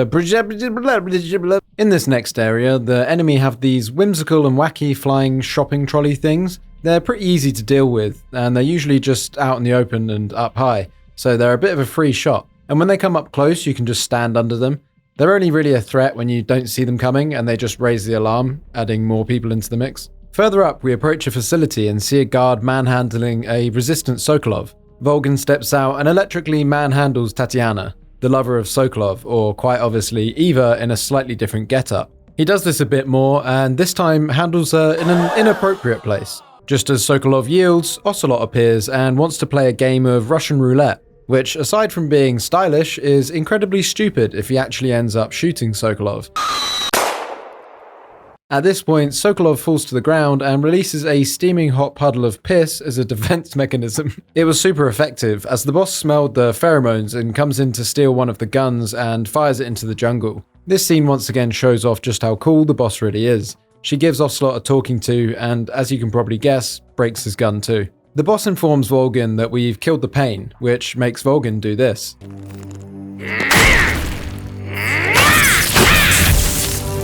Blimey, he's a bit strong, isn't he? Let me remind you that that's like concrete, whereas the hole you punched in your drywall at home after losing a ranked match it's different. Volgin, speaking about us, says he may be a child, but he's definitely one of yours. This implies that we are pretty good. Out of nowhere, a dude in camo in a wheelchair drifts out, and this is the end. Not the end of the game, that's his name, the end. Then behind him, some other dude in camo appears. This is the Fear. We'll save discussing these two characters for later, as the boss tells the Fear to go out and find us essentially. This Fruit Loop skips off and runs across water, then leaps into the night like some vampire. Oh god, please not again. I immediately lose respect for the Fear here because we're literally just standing over by the rocks watching with our binoculars, and he ran straight past us. What a dumbass. Volgin looks at the end and says he's always sleeping. The boss explains that he's just saving what he has left for when he has a fight coming up. Yeah, he's just being really efficient with his time and energy.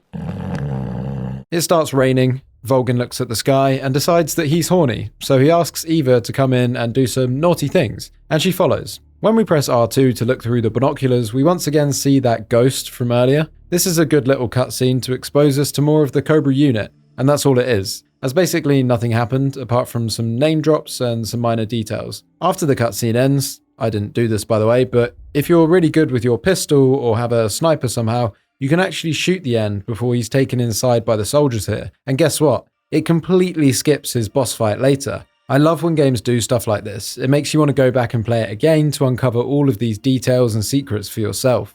We proceed through the base, going loud to take out the guards once again. After this, we proceed through the heavily booby-trapped area of Graniny Gorky, which is a really funny name for a place. Graniny Gorky. In the next section, there is a lab, and Zero tells us this is where Sokolov is. So we infiltrate the building through the ventilation ducts whilst donning the scientist disguise that Ava gave to us earlier. And yeah, the Raider mask that we have in our inventory. Don't ask. For some reason, I thought no one would suspect me, but apparently the scientists here just immediately saw right through my incredible disguise and raised the alarm.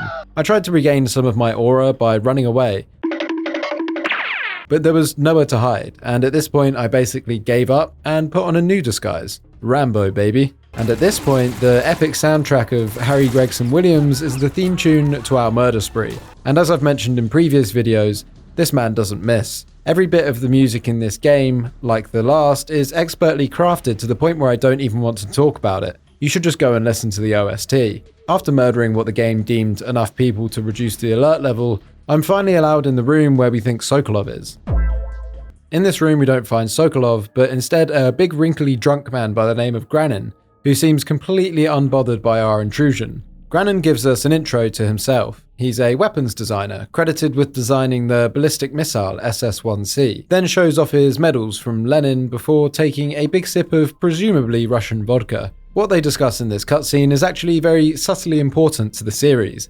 First of all, Granin and Sokolov are rivals, if you will. Granin here designed a bipedal walking tank. He shows us the plan and has models in his cabinet. And these look suspiciously, if not exactly, like Metal Gear Rex and Ray from previous games. This is far more than just a nod to previous games or fan service. It answers the question of where did all this mech nonsense actually start? It seems to have started with Granin and Sokolov. However, Volgin decided that Sokolov's weapon was better, the Shagohod, so he canned Granin's research in favor of his. Granin mocks Sokolov's design. When it comes to warfare and launching nukes, he thinks a big stepper is better than a drag racer. Granin also informs us, quite hilariously, that because of this unjustified loss to his rival, he, in a big fuck you to Volgin and the USSR, is going to send his blueprints of his design to the Americans, which explains how Metal Gear Rex and other Metal Gears were developed later in the timeline in previous entries to the series. Granin goes on to mention the Philosopher's Legacy.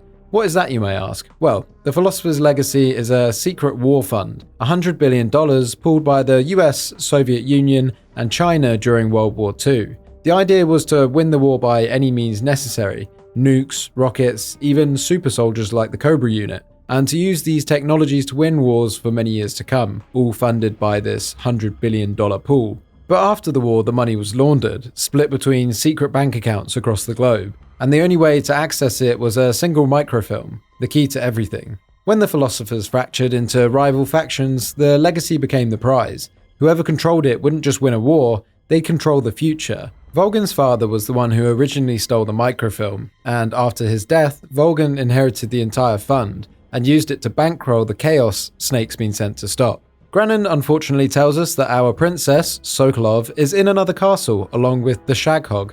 This castle is Groznygrad, and he says this place is like an impenetrable fortress, and because Snake said he liked his shoes earlier in the conversation, he decides to give him a keycard that will help him access said fortress. Granin might be my favourite side character in the game just for like this cutscene alone. One thing I do want to point out as well is that Granin also says that Tatiana gave him those shoes. Tatiana as in Sokolov's woman, as in Eva. This girl seems to be an expert honey trap.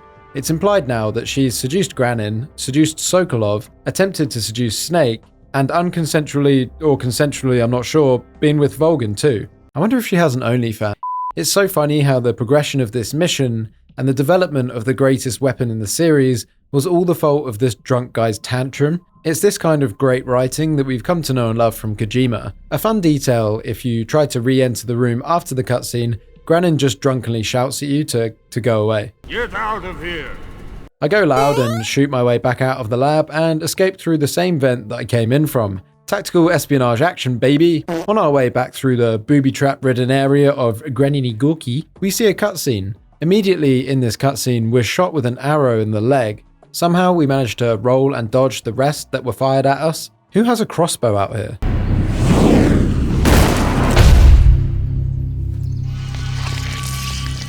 I am the fear. Say my name. You what? I don't have a damn clue who the hell you are. Oh, right, yeah. This guy. He tells us that the arrow that is currently getting cozy in our leg muscles is coated in some serious spider venom. First it will paralyze us, then our lungs will stop working, and finally our heart will stop beating. Snake is understandably a little upset and worried about this situation, punching himself in the head to get himself back in the game. It is time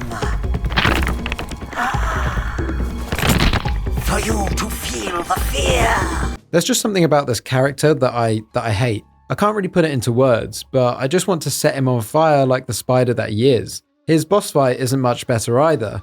It starts out with us going into the cure menu, removing the arrow, and using some anti-venom medicine we might have picked up earlier. If you hadn't picked this up, the fight will be much harder as your health will constantly drain due to the poison. I used the thermal goggles to make this much easier, but it's still hard to hit him and avoid getting struck with another one of these arrows. What really annoys me is that he'll drop down to the canopy floor level to eat whatever garbage he can find to regenerate his health. So you end up doing this annoying little dance where he jumps around up top. You dodge his arrows, he runs around, you shoot him, he comes down, eats a bunch of McDonald's off the floor, then he's regained all the health that you took away from him. You can't even bait him into a hand-to-hand on the ground. You can only get a couple of hits away before bro just runs away again. After honestly quite a long time, I managed to accidentally kill myself on this booby trap. Oh my god, you can literally see the amount of trank darts he has in him. Fuck this guy, man, I hate him so much. Just Fortnite dancing over my body as well. After many more frustrating attempts trying to get this slinky man's movements down to a T, I eventually get lucky with a few flashbangs. His death scene even freaks me out a little bit, so we're just going to leave it there. Oh, there is one thing I want to add. If you had any rotten food on you, I didn't, but if you do, you can just chuck it on the ground, on the canopy floor, and he'll come down, and he'll obviously eat it because he needs food. But if it's rotten, that obviously will make him be sick and damage him even more. So yeah, it might pay to have rotten food in your pocket in this very specific occasion. But we do get his camo, which increases our camo index rating in all areas, but reduces stamina a lot at the same time. So this is one that can be useful in certain scenarios, but nothing game-changing. Anyway, thank God that's over. Let's go eat some snakes or something, anything else. Side note, these are the two worst bosses in the game, out of the way, so it does get better from here. After we backtrack some way, we get a call from Eva. She's at Groznygrad, and she helps us with some directions to get there. She tells us that we'll need to get a key to get through one of the tunnels to Groznygrad, something she can help us get. Her plan is for us to meet her at some ruins at the top of the mountain. She also gives us a heads up that en route there, at the foot of the mountain, the End is waiting for us. The End's boss fight opens with a cutscene of him sleeping, as bugs and snakes crawl all over him. Ooh, gross. He snaps to life as his parrot arrives on his shoulder, seemingly as a result of stepping on a twig a mile away. He then seemingly speaks to the sky, where we can see a ray of light. He asks just for a little bit more life to have this fight. Hey, that rhymed. The End is a legendary sniper, and we're told not to underestimate him despite him being on death's door. The End is super connected to the forest and nature, which we don't know what that means exactly yet mechanically, but it implies that the odds are in his favor when we're fighting in this jungle environment. Eva also tells us via radio that she hears his body is photosynthetic, like a plant. The fight itself, in terms of atmosphere, is different to any other boss we've met so far. No music, no urgency, it's all about patience and brains. All of this stuff makes for a really cool and engaging character design for the End, and it's 1,000,000 times better than the fear and the pain put together. So yeah, the arena for this boss fight is certainly different. It takes place across multiple areas of the map. It's the largest scale boss fight out of the Cobras easily. The way it works is basically you look for him painstakingly, like trying to find a needle in a haystack. He sits there half alive until you're in range to shoot. But that's just how I played it. The reason this boss fight is so loved is due to the host of different ways you can approach it and beat it. You can fight him directly by scanning the environment for the glint of his sniper scope and trying to land your shot before he does. You can use the directional microphone to listen to his breathing and narrow down his position based on sound. You can also capture his parrot. If you release it, it will fly back towards him, which means you can follow it to find his location. You can also run around until your screen starts to show a black vignette. The smaller the vignette, the closer you are to him, implying that he actually probably has you in his sights. Alternatively, you can use the thermal goggles to follow the heat from his footprints, trace them back to his sniping position, and hold him up at gunpoint. There's even a non-combat method. If you save the game during the boss fight and don't return for several real-time days, or manually advance your system clock, he'll die of old age. Or, if you're prepared ahead of time, you can avoid the fight entirely. After that cutscene where he's getting wheeled back inside, you get a brief moment where you can shoot him in his wheelchair. If you do, he'll be dead by the time you reach the boss arena, and the Ocelot unit will take his place. But how did I beat it? I don't even need to tell you, do I? You already know it's going to be the most auraless way possible, don't you? I run around hopelessly with absolutely zero plan. I eventually run up a hill and get shot by him, so I pull out my vape and just blast it in his face, knocking him out. He flashbangs me and then he's gone. I pull out the cheese goggles and start scanning the jungle like I'm Predator. Unfortunately, all I find is this goat. So he gets to meet my left and right hands real quick. Wait, why is there a goat in the jungle? I don't know. Anyway, with no luck in finding the End, this time I find his parrot instead. Hello? I sink a tranq dart into his little frail bird body and put him in my pocket to maybe use as leverage if I need to make this a hostage situation. Once the hostage is secured, the End takes some shots at me, probably upset about me kidnapping his stupid little bird. This allows me to flank him and get some valuable shots in. The next time I find him, he no-scopes me from close range. I try to stun him, but he gets up and runs away like the Flash. Oh, so photosynthesis gives you super speed. My ass. Before I know it, he's out of sight. And the next time I find him, I stun him properly. Then as the old man is on the ground, I kick his little bald head in. After this, I don't lose him this time, as I use the cheese goggles to follow his footprints. Finding him was easy. Problem is, when I found him, bro was praising the sun. Simping for it, you could say. And he had regained all his health. Not on my watch. I hit him with the vape again, and then chase him down like a rabid dog. I find him again to get another pot shot off at him. At this point, I've got the slippery little bastard in my grasp. I chase him down and I hit him with the vape one more time. He really hasn't got long left, and after a couple more exchanges, I peek him around a corner and get the final blow. In his final cutscene, the leaves on his camo turn orange, representing death. His faithful parrot lands on his shoulder. Wait, how did you get out of my cage? Anyway, his parrot lands on his shoulder to say goodbye. Then gracefully he chokes on his dentures, coughing them high into the air, and quietly explodes to fuck. The path forward is then magically unblocked, like some Indiana Jones shit just happened. Okay, best boss fight so far. That was a lot of fun. Let's move on. From one strength to another, we now climb the most famous ladder in gaming. Why is it famous? Well, apart from being around 1 minute and 30 seconds long, as you climb potentially the never-ending ladder, you're treated to an a cappella version of the game's main theme by Cynthia Harrell. Why is it so good? Because it's cinematic, it's emotional, it's reflective, it's Kojima. After that beautiful moment, I eat a python. That's tasty. What? The game's called Snake Eater. We emerge on top of what can only be Mount Everest after such a climb, and I begin popping heads and letting the intrusive thoughts win.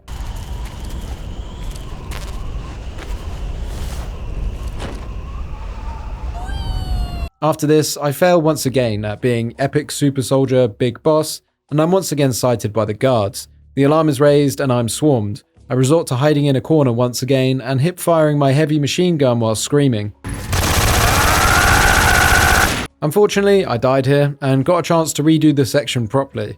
On second attempt, I took out everyone quietly and proceeded on to the next section like a pro. Whilst you see me fumble through this next section like an idiot again, I had some random thoughts that I haven't found a good place to talk about just yet. So, firstly, I just want to say that I love this version of Snake that we're playing as. The fact that it isn't the usual Snake doesn't matter. He fills the same void that was missing in MGS2. I've mentioned it before, but his character being different in little ways makes it feel fresh whilst also being familiar. I also want to shout out the level design. They had a really tough job transferring that Metal Gear feel from grey hallways to a green jungle. The gap between those two environments is absolutely huge, but they've done it really well. After the heat has died down, we meet Eva in the ruins at the top of the mountain. Yeah, damn! Yeah, damn! I need to go and touch grass, bro. I need to go and touch grass. We see that Eva is covered in scars. Similar to Big Boss, the scars all tell a story of the cost of being a soldier.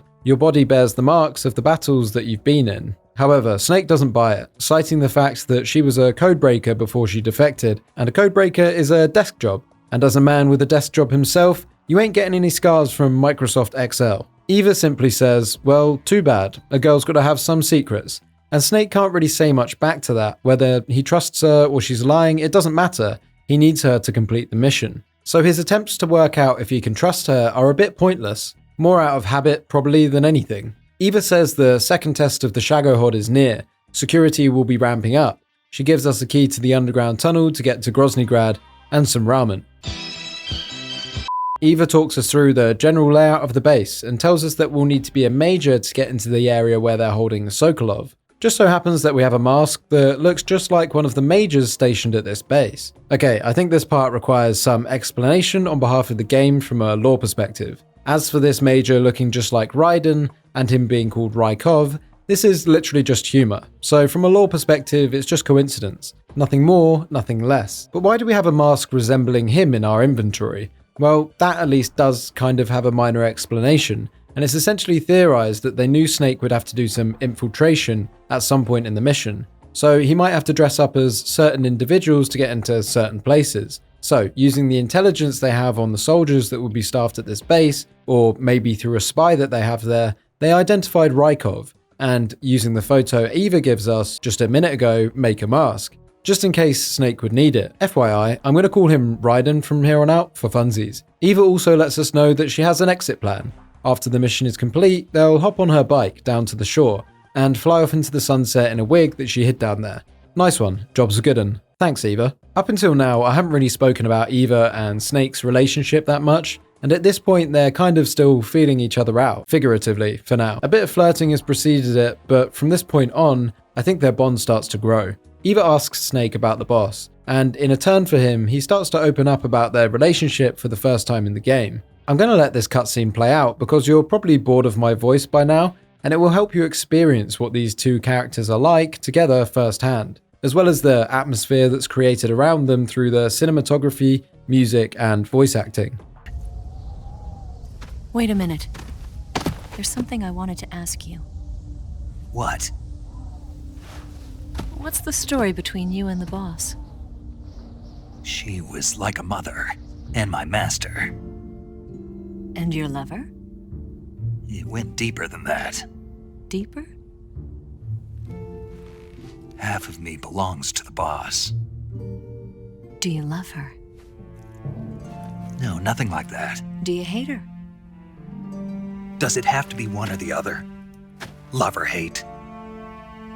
Between a man and a woman? You bet. For 10 years, we lived and died together. You couldn't possibly understand. And you think you can kill her now? That's your mission, isn't it? Assassinating the boss?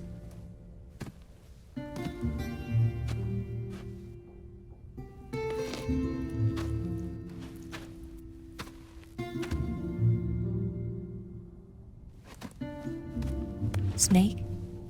Is there anyone you like? Someone special? I've never been interested in other people's lives. You were interested in the boss. She was different. Really? How do you feel about me? I should be asking you the same question. Me? I can fall in love if it's part of the mission. Even with you.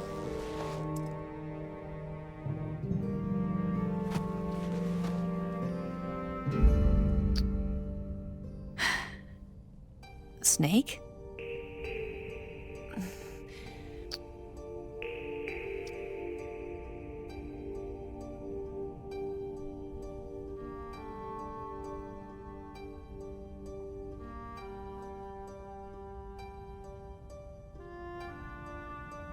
What's wrong? So, Snake and Eva have fundamentally different views on what a relationship between a man and woman can be. Eva leans more towards the idea that it's always about love, or at very least, desire. She never explicitly says this about the desire part, but you can read it clearly through her actions, body language, and the fact by this point in the game she's already seduced or been involved with about 4 men. Whether this is how she truly feels, or whether it's all just part of the facade she puts on for her mission, isn't entirely clear, and maybe it isn't clear to her either. Snake, on the other hand, sees things very differently. When he talks about the boss, he describes her as being like a mother, but then he says it goes deeper than even a lover. He doesn't have the words for it. He admits that he can't tell if what he feels is love or hate. There's hesitation in his speech, in his posture, like even trying to describe it breaks the limits of normal human relationships. The connection between Snake and the boss feels so powerful, so abnormal that it almost defies definition. Whatever it is, Eva clearly can't understand it at this point. In the same scene, Eva reveals too that she knows Snake's mission is to kill the boss. She challenges him, asking if he's really capable of doing it, now knowing the bond that they share. Then asks if he's ever liked anyone. Snake replies coldly, no. He says he's never been interested in other people's lives, but Eva immediately calls that out, saying that he was interested in the boss, and Snake brushes it off saying she was different. She asks him how he feels about her, and instead of asking, he asks the same question back. Eva says she can fall in love if the mission requires it, even with him. Then she leans in to kiss him, but Snake doesn't move. He stays completely still. You can tell he's holding back, maybe for the same reason.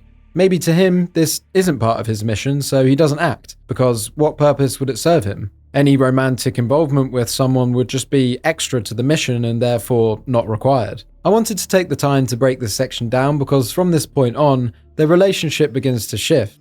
Not in the same way as Snake and Meryl's in MGS1, but something close, something reminiscent. Something worth paying attention to because Kojima is an expert at creating these in-game relationships that we, the player, buy into and immerse ourselves in, like they're our own. After this, we hear gunshots that cut the moment short, and Eva has to get back to the base to play her other part, as she calls it. For us, it's time to do some big bossing. As we look over Grozny Grad, we see the facility, study it, and the Metal Gear Solid fan in me can't help but be excited that this is the part of the game where we'll be reverting back to sneaking through one big military facility, similar to MGS 1 and 2. I'm really glad that this section exists in this form, as it gives the player some of what they may be missing from the first 2 games. Having the jungle setting and this only makes the game much stronger. Whilst we're viewing the facility, we see Volgan punching a barrel. Strangely, the barrel appears to be bleeding, which, just for the record, is not something barrels are usually known for. After Volgan lands one final brutal punch, the barrel flies up and we see the source of the blood. It's Granin. He's been stuffed inside the whole time. It's a grim moment, not just for Granin, who didn't exactly deserve this end, but also as a statement about Volgan. It reinforces just how brutal and sadistic he really is, Kojima has always been good at crafting memorable villains, but the way he builds Volgin here, slowly, methodically, through moments like this, is especially effective. He doesn't just tell us that Volgin is dangerous, he shows us, and he does so at a pace that feels natural. Why was Volgin doing this? Well, it wouldn't be a spy thriller if there wasn't the constant suspicion of a spy amongst the ranks. Volgin reveals a transmitter that he found in the bottom of Granin's shoe. Him and Ocelot cannot believe one of their own countrymen would be helping the Americans. Ocelot takes this opportunity to condemn Volgin's actions. He doesn't approve of killing Granin, a hugely respected and recognized weapons engineer of the Soviet Union. He also says he doesn't approve of the tactical nuke he shot at the lab at the beginning of the game. Volgin says, "What are you gonna do about it, biatch? I'm the boss here." Volgin reminds him that this is a kill or be killed scenario. The Cold War is fought with information. Anyone providing information to the enemy must be dealt with accordingly. This is good from Ocelot. He seems less into Volgin's vision than your classic right-hand man would be. He has his own ideas and he's not afraid to say them. Couple this with an admiration of Snake, and it's starting to build a bit of a picture of who he is, what he wants, and what he might do later in the story. Wink wink. Volgin then tells Ocelot that the C3 explosives they had in the armory were stolen. He says there must still be a spy in the ranks. Ocelot says that it couldn't have been us, as in the player, Snake, and quite rightly Volgin says no, as he couldn't have reached Groznygrad yet. Although we are probably closer than they think. I see. The boss walks in to announce the death of the Fear and the End. Ocelot turns to the arriving Tatiana and again shows his suspicion towards her. The deaths of the Fear and the End pisses off Volgin, and he says that leaves only one Cobra left, the Fury. However, this is only kind of right. Ocelot, spinning the Fear's crossbow, says he is good, really good, talking about us, like he fancies us or something. And Volgin picks up on this, asking if Ocelot has fallen for Snake, which is kind of funny. The boss then says once again that she'll take care of Snake. Volgin then asks the boss, what is Snake's mission? It can't just be Sokolov. The boss responds by saying that America wants not just Sokolov, but to destroy the Shagohod and claim the philosopher's legacy. The mention of the legacy clearly shakes Volgin a bit as he shouts impossible. The boss closes this statement that Snake's mission also includes to kill her. This is the first time our band of villains is looking a bit shaken up. Snake is starting to be treated like a real threat, and to be fair, if they killed Snake earlier in the game on the bridge when they had the opportunity, none of this would be happening. Volgin doesn't say, I told you so, but he would be well within his rights if he wanted to, in my opinion. Once the big boys are gone, Ocelot notices Tatiana's boots. They are covered in mud from being up the mountain with us. Although he points this out, basically confirming he knows she's a spy, he doesn't do anything about it. Interesting. Let's move on. We backtrack a little to find the underground tunnel that leads to Groznygrad. I get in a bit of trouble with the enemy here, and I realise I haven't gone into too much details on the sneaking and combat mechanics, and that's on purpose, because I don't think they've evolved that much from MGS2 if I'm honest. Not at least in any obvious ways. And to be honest, if it ain't broken, don't fix it. The core mechanics of how the enemies work in MGS2 was really, really good, so I'm glad they didn't really change too much about it here, and if there is anything that I've overlooked here, don't forget to let me know down in the comments. I get into a knife fight with about 10 bats and win, another outstanding dub for me. After this, we finally meet the Fury. As we're creeping through this room, we see a fire light up in one of the other corridors. When we go to check, it isn't there anymore. Something ain't right. We hear footsteps as flames burst from behind another wall. A man in a black astronaut suit walks in, shooting his flame everywhere. Snake has like no reaction, he's just like, okay, another Cobra. He introduces himself as the Fury, saying that the flames of his rage will incinerate us. He tells us that he went to space and when he came back he had a vision that he wanted to watch the world burn. He then turns his jetpack on and starts flying around like a dickhead. This is hands down just poor from Kojima, I have to be honest. He set a standard with his characters in previous games that the pain, the fear, and the fury just don't live up to at all. To me, they come across as completely contrived. Let's use the Fury as an example. What part of his character has anything to do with us, the story? What are his motivations and why are we fighting him? There's not really anything there. He's an astronaut with a jetpack and a flamethrower. He went to space and then came back and decided he wanted to burn everything. Like, why? Why would going to space do that to you? I promise Kojima just said, fuck it, this looks really cool. And it's a rare example in the series so far of Kojima just phoning in the characters a bit. Now look, I get the idea. The Cobra unit are meant to all represent an emotion that they bring into war. and the boss even says to Snake that he hasn't found his emotion that he wants to bring into war, so that won't allow him to be a great soldier yet. But none of this really makes any sense to me, and it's a shame. Why couldn't the Cobra unit have important, present, and individually motivated bosses like we got in Metal Gear Solid 1 and 2? It's a huge drop-off, and I think we avoid mentioning it too much because it's Kojima, and to be fair, he's earned some grace at this point. The only saving graces I can give the Cobra unit, however, in a way that makes sense to the themes of Metal Gear Solid 3, is that it kind of ties the whole MK Ultra business that the US and the Soviets were doing behind closed doors into the story. Does it make it less of a Cold War story without these super soldiers, and without the presence of out-of-the-box Cold War experimentation? And come to think of it, these soldiers are basically just experiments anyway, so I guess the fact that they don't really have a backstory and are just following orders with no clear motivation, separate to the narrative, would be the reality of a soldier grown in the lab, so to speak. Wait, did I just refute my own point? Are the Cobra unit actually essential? For fuck's sake, cut this shit. Anyway, the boss fight itself is basically just Vulcan Raven with a flamethrower, but actually a lot easier. The only challenge is that he sets fire to some of the arena, but you can shoot the sprinkler pipes above to combat this. He can maybe corner you if you're trash at gaming, but it's a quick fight and he goes down super easily. In his closing statement, he says he's off to join the Sorrow, which we'll find out more about what that means later. He then self-immolates whilst trying to contact mission control and jets into the fucking ceiling whilst hallucinating that he can see Earth. A big fiery face then chases us out of the area. God, that was trash. Kojima really tried too hard to make that ending good there. Less said about that, the better. We emerge from the other side to a snowy Grozny Grad.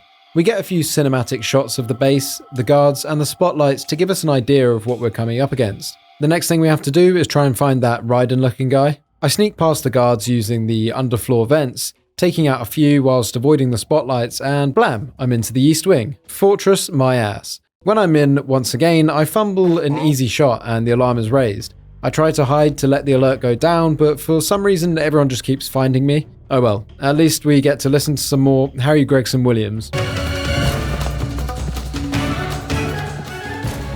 Since the alarm is already raised, I guess there's only one thing to do. Shirts coming off, we're going loud. I go on a brutal killing spree and actually come across Raiden by accident in the toilets. And this bit even surprised me. He does his trademark cartwheel roll from MGS2 to knock me to the floor. This part really made me smile because I'm sure a lot of people haven't seen this detail to this day. And you'd only really get it by failing to play the game properly and raising the alert status like I do. I wait in the bathroom but can't steal his clothes here for some reason. I think I need to let the alert go down or kill everyone. So naturally, I try and kill everyone and drag Raiden across the whole place, trying to figure out what I got to do to steal this man's outfit. God, this mission is going so wrong at this point. Anyway, nothing was working, so I just hit the reset button. On the second attempt, I put on the scientist outfit like you're meant to do in the first place. It's so funny here how none of the soldiers are like, why does that scientist have a bandana on? Anyway, we follow Raiden around incredibly suspiciously, trying to avoid any contact with the scientists as they will recognize that you're not one of them. Once we reach the locker rooms, it's time to strike. I kick him a few times until he's knocked the fuck out. As we're stealing his clothes, we see that Raiden here likes to wear a thong with a lightning bolt on it, which is just so damn disrespectful to Raiden, man. Kojima has taken him to the cleaners with this one. We stash him in a locker and put on his disguise. Using this, we get past the two guards blocking the area where Sokolov is. As we walk in, we see Sokolov is giving Eva a microfilm. Then she says to him, "What about the philosopher's legacy? Where is that?" And she threatens to kill him with her deadly lipstick gadget, which is just so James Bond. Sokolov falls onto the bed, proclaiming that he doesn't know anything about it. Eva turns the lipstick to reveal that this one was actually just lipstick indeed. Snake hides from Eva as she exits, and when she's left, we go in and reunite with Sokolov. Sokolov tells us that the preparations for the second test for the Shagohod are complete. We get a bit more lore on the Shagohod itself and the problems it's been facing in its development up until now. The missiles were basically too heavy to fire far enough to be of any use, but the pressure was increasing from the Russian military. They demanded a weapon that could launch a nuke directly into the American territory. So, how did Sokolov solve this problem? Well, using his previously noted expertise when it comes to rockets, having worked on the Vostok spacecraft mentioned earlier, he attaches rocket boosters to the Shagohod to accelerate it along the runway up to speeds of 300 miles per hour. I don't understand how this solves the problem, but Daddy Sokolov says at this accelerated state, the Shagohod is able to launch a nuclear missile successfully. I'm sure there are some physics experts in the comments section that can tell me how this works down below. Bonus question, kinda. Is this something that could be built in real life? I'm super curious to know, because if it was possible, surely it would have been done already. So, as mentioned earlier, the Shagohod is a scary prospect because instead of needing silos and infrastructure and teams of scientists all based on the ground to launch a nuke, now you only need the nuke and a runway. It makes the logistics and preparation required to launch a nuke easier, and it's also much more flexible where you can launch it from. Sokolov says the Shagohod is also indetectable by spy planes and satellites. So yeah, it's a pretty big deal. I still think Rex is cooler though, just for the record. Sokolov says that this completed prototype is the only one of its kind, and it sits in the hangar here. Volgan plans to mass produce these and essentially hand them out like candy to all of the countries in the Eastern Bloc. Further to this, he also wants to use them to incite uprisings in third world countries against their dictators, essentially to overthrow and control them. This is all possible, of course, with the hundreds of billions of dollars he has in the philosopher's legacy. Sokolov thinks that this weapon undoubtedly turns the Cold War into a hot one. He thinks that once this weapon is mass-produced and released, the whole world will be engulfed in conflict. Well, Snake, time to blow it up. No pressure. Snake asks Sokolov how he should go about destroying the facility, and Sokolov says that he could have used the C3 in the armory, but it was stolen by that female spy. Snake is all like, who? Eva? And Sokolov's like, nah, that gal is called Tatiana. And he says she made her way in by being Volgan's lover, or appearing to be Volgan's lover, I'm not really sure. Snake and us are all like, hold up a minute, I thought that was your girl. And Sokolov's like, nah bruv, I'm loyal to my wife and kid at home. This does raise questions as to that whole cutscene where Volgan electrocutes Eva in front of Sokolov by the water earlier. Volgan quite explicitly says that Sokolov isn't deserving of her love, and is literally abusing Eva to convince Sokolov to work on the Shagohod. Did that get retconned mid-game? There's no real ambiguity in that scene that I could point to say that I've interpreted it wrong either. Let me know your thoughts in the comments if I've missed something here too. Turns out Eva had actually only been here for a few days before Snake arrived on the virtuous mission. Snake is starting to see through Eva's disguise, figuratively. Sokolov said that she told him that she was sent by Khrushchev. Sokolov then says that film that he gave her contained all of the data on the Shagohod, all of the information required to build it again, which is needed to mass produce it, obviously. Snake then says before he blows this place up, he needs to save Sokolov, to which Sokolov refuses. This upsets Snake as this was his mission to do so. Sokolov then says this. Khrushchev has abandoned me. I cannot return to my country. I would most certainly be sent to the gulags. What about the US? Yes, I once thought of that. My family's waiting for me there. But even if I fled to the United States, I would once again find myself creating weapons of mass murder. In the end, it doesn't matter where I go. I am still a weapons scientist. To be honest with you, I'm tired. Every day, I help create things that should never be used, things that should never have existed in the first place. Every day, without sleep, without a word of praise from others. And my creations do not even benefit mankind. They are merely the tools of politicians. Did you catch that? Sokolov realizes that wherever he goes, whichever country he seeks safety from, he will be used by the government to build weapons of mass destruction and murder. He realizes he's just a tool of the government now, and not a good one. I let this play out because it's a game-defining moment in Snake's character arc. Sokolov then asks Snake to look after his wife and son that are currently residing in America. He won't be going back. Suddenly, we see Volgan coming in, so we put on the mask and stand to attention. Then we see this quite uncomfortable scene.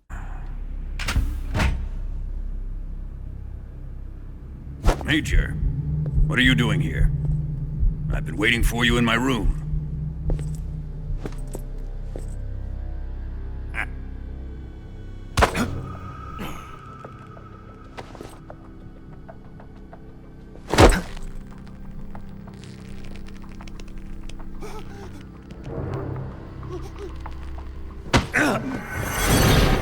Who are you? Okay, pause. What the hell was that? Why is Volgan aggressively cupping Raiden? And why did Kojima have to repeat this exact scene from MGS2? So basically, if you haven't worked it out yet, Volgan is a liberal. Sorry, Volgan is bisexual. Not only does he play around with Tatiana, but also Raiden. Viewing this in the context of how the world viewed sexuality in the 2000s, things were less accepted and celebrated as they are today in mainstream media. So the inclusion of this scene through the lens of societal norms in both the West and even more so in the East, where the game was made, is meant to poke fun at both characters. For Volgan, he's been built up as a big bad, so this takes his character in quite a strange direction if we're going by normal villain stereotypes. And as for Rykov, acting as a proxy to the character of Raiden, this is also Kojima joining the crowd of haters saying, look, you guys were right. Effeminate Raiden was gay all along, just like you all mocked him for being in the last game. You happy now? It's nothing deep and mostly a bit of fun, but it's definitely a product of the times when the games came out. The way this is done doesn't intentionally negatively impact the characters, so I don't think it's harmful, even in the context of today's society. I mean, you could even view it the opposite way to my interpretation above. That's how little the game explicitly gives you to go off. It could be incredibly forward-thinking to have two homosexual, semi-main characters in the game. It could be another example of Kojima predicting the future, providing the representation that would be demanded by these groups and that we would see in movies and games in 20 years' time. I'll leave it up to you how you want to interpret it. Please don't cancel me. Anyway, Volgan, realizing from a close inspection that we're not his lover, points a gun at us and then kneecaps Sokolov. I'm like, what'd he say fuck me for? Sokolov, if you notice, had turned away from Volgan the whole time since he entered the room. He was too scared to look at him. This shows the fear that Volgan commands over everyone in the base. They know he's violent, erratic, and dangerous. Even looking at him can put you in the firing line. Unfortunately for Sokolov, he didn't even look at him this time and bro caught a couple of strays anyway. Snake uses the power of CQC to disarm Volgan and put him on the ground. As this happens, the boss comes in, literally in shining armor to save him. She wastes no time in engaging us in combat. This time, after multiple defeats, Snake kinda holds his own a little bit against her, before being completely bamboozled. What is this fairy disguise? This is so funny, the boss essentially calling Raiden a fairy. Raiden is catching strays from every angle in a game that he literally isn't even in. Kojima, you may have redeemed yourself here for Metal Gear Solid 2 in its entirety. Volgan picks up the gun and goes to put a bullet in our brain. The boss, noticing this, attacks Volgan, like a child, disarming him and telling him to stay out of this. The cinematography is great here. A woman standing over three of the supposed most powerful and important men in the game. Damn, okay Kojima, you really were ahead of your time with this stuff, huh? Bro was including powerful female characters before it was cool. And you know what's funny? I don't think any developer has written a better female character than the boss since this game was released. Volgan stands up and says, I see why they call you the boss, asking what that combat technique was. The boss looks down at Snake and says that it's CQC, something that they developed together. Volgan then says he will take it from here. The boss asks Volgan if he's going to kill us. You can tell that she's torn at this point. Volgan says yes of course, but he's going to hurt us first because we hurt his boyfriend. Volgan proceeds to utterly beat the cum out of Snake using his thunder fists. Electricity! The boss walks away. She can't even look. Damn, I'm surprised he's not dead from this. This is where Volgan really starts to resemble Ivan Drago from Rocky IV. That looked utterly brutal. But you know what? The brutality doesn't stop there. After passing out, we awake to a black screen and hear Volgan interrogating someone. We can tell this isn't us from the health bar in the top left not going down as the beating is taking place. This is actually Sokolov. We hear Eva in the background pleading with Volgan to stop, but we hear the beating continue, except now the cries of pain have stopped. Eva starts crying and leaves the room, and it's heavily implied here that Sokolov dies, but when the bag over our head is pulled off, there is no body to confirm. Volgan examines our body, in the same way that we examined the scars on Eva's body, and he says that you've certainly seen your fair share of battles. He starts beating us. Our health bar is going down in the top left. He asks us questions as he's doing this, but we obviously don't respond. The cutscene finally plays, revealing that we're in a torture chamber with blood everywhere. It's pretty gruesome. Get it? Gruesome? Okay, sorry. Volgan says his body can carry 10 million volts of electricity. To put that into context, the electric chair has 2,000 volts, I think. Add to that, he's just thrown a bucket of water over us, which is a conductor for electricity. Surely one punch is going to absolutely explode us under real-world logic. But Metal Gear Solid isn't always real logic, is it? Snake, with a bag over his head, is hyperventilating, still refusing to answer any questions. Volgan seems to already know what Snake's mission is, so I think he's doing this more out of love of the game for anything. The boss steps in saying it's no use. Snake was trained not to break. Eva's in here too, and so is Ocelot. Barely anyone can watch the brutality, but importantly, they're listening. Volgan, like a true campy villain, says, "No matter. The Philosopher's legacy is safely in my possession, in the underground vault of Groznygrad. You'll never live." Did you catch that? That little look between the boss and Eva? Don't forget that. Volgan hits us with one last mega punch, which knocks the transmitter out of us. The boss takes credit for putting this transmitter in so that the Cobras could track us. This makes Volgan question the boss, and she responds by stepping towards him threateningly. What's crazy is that it actually works.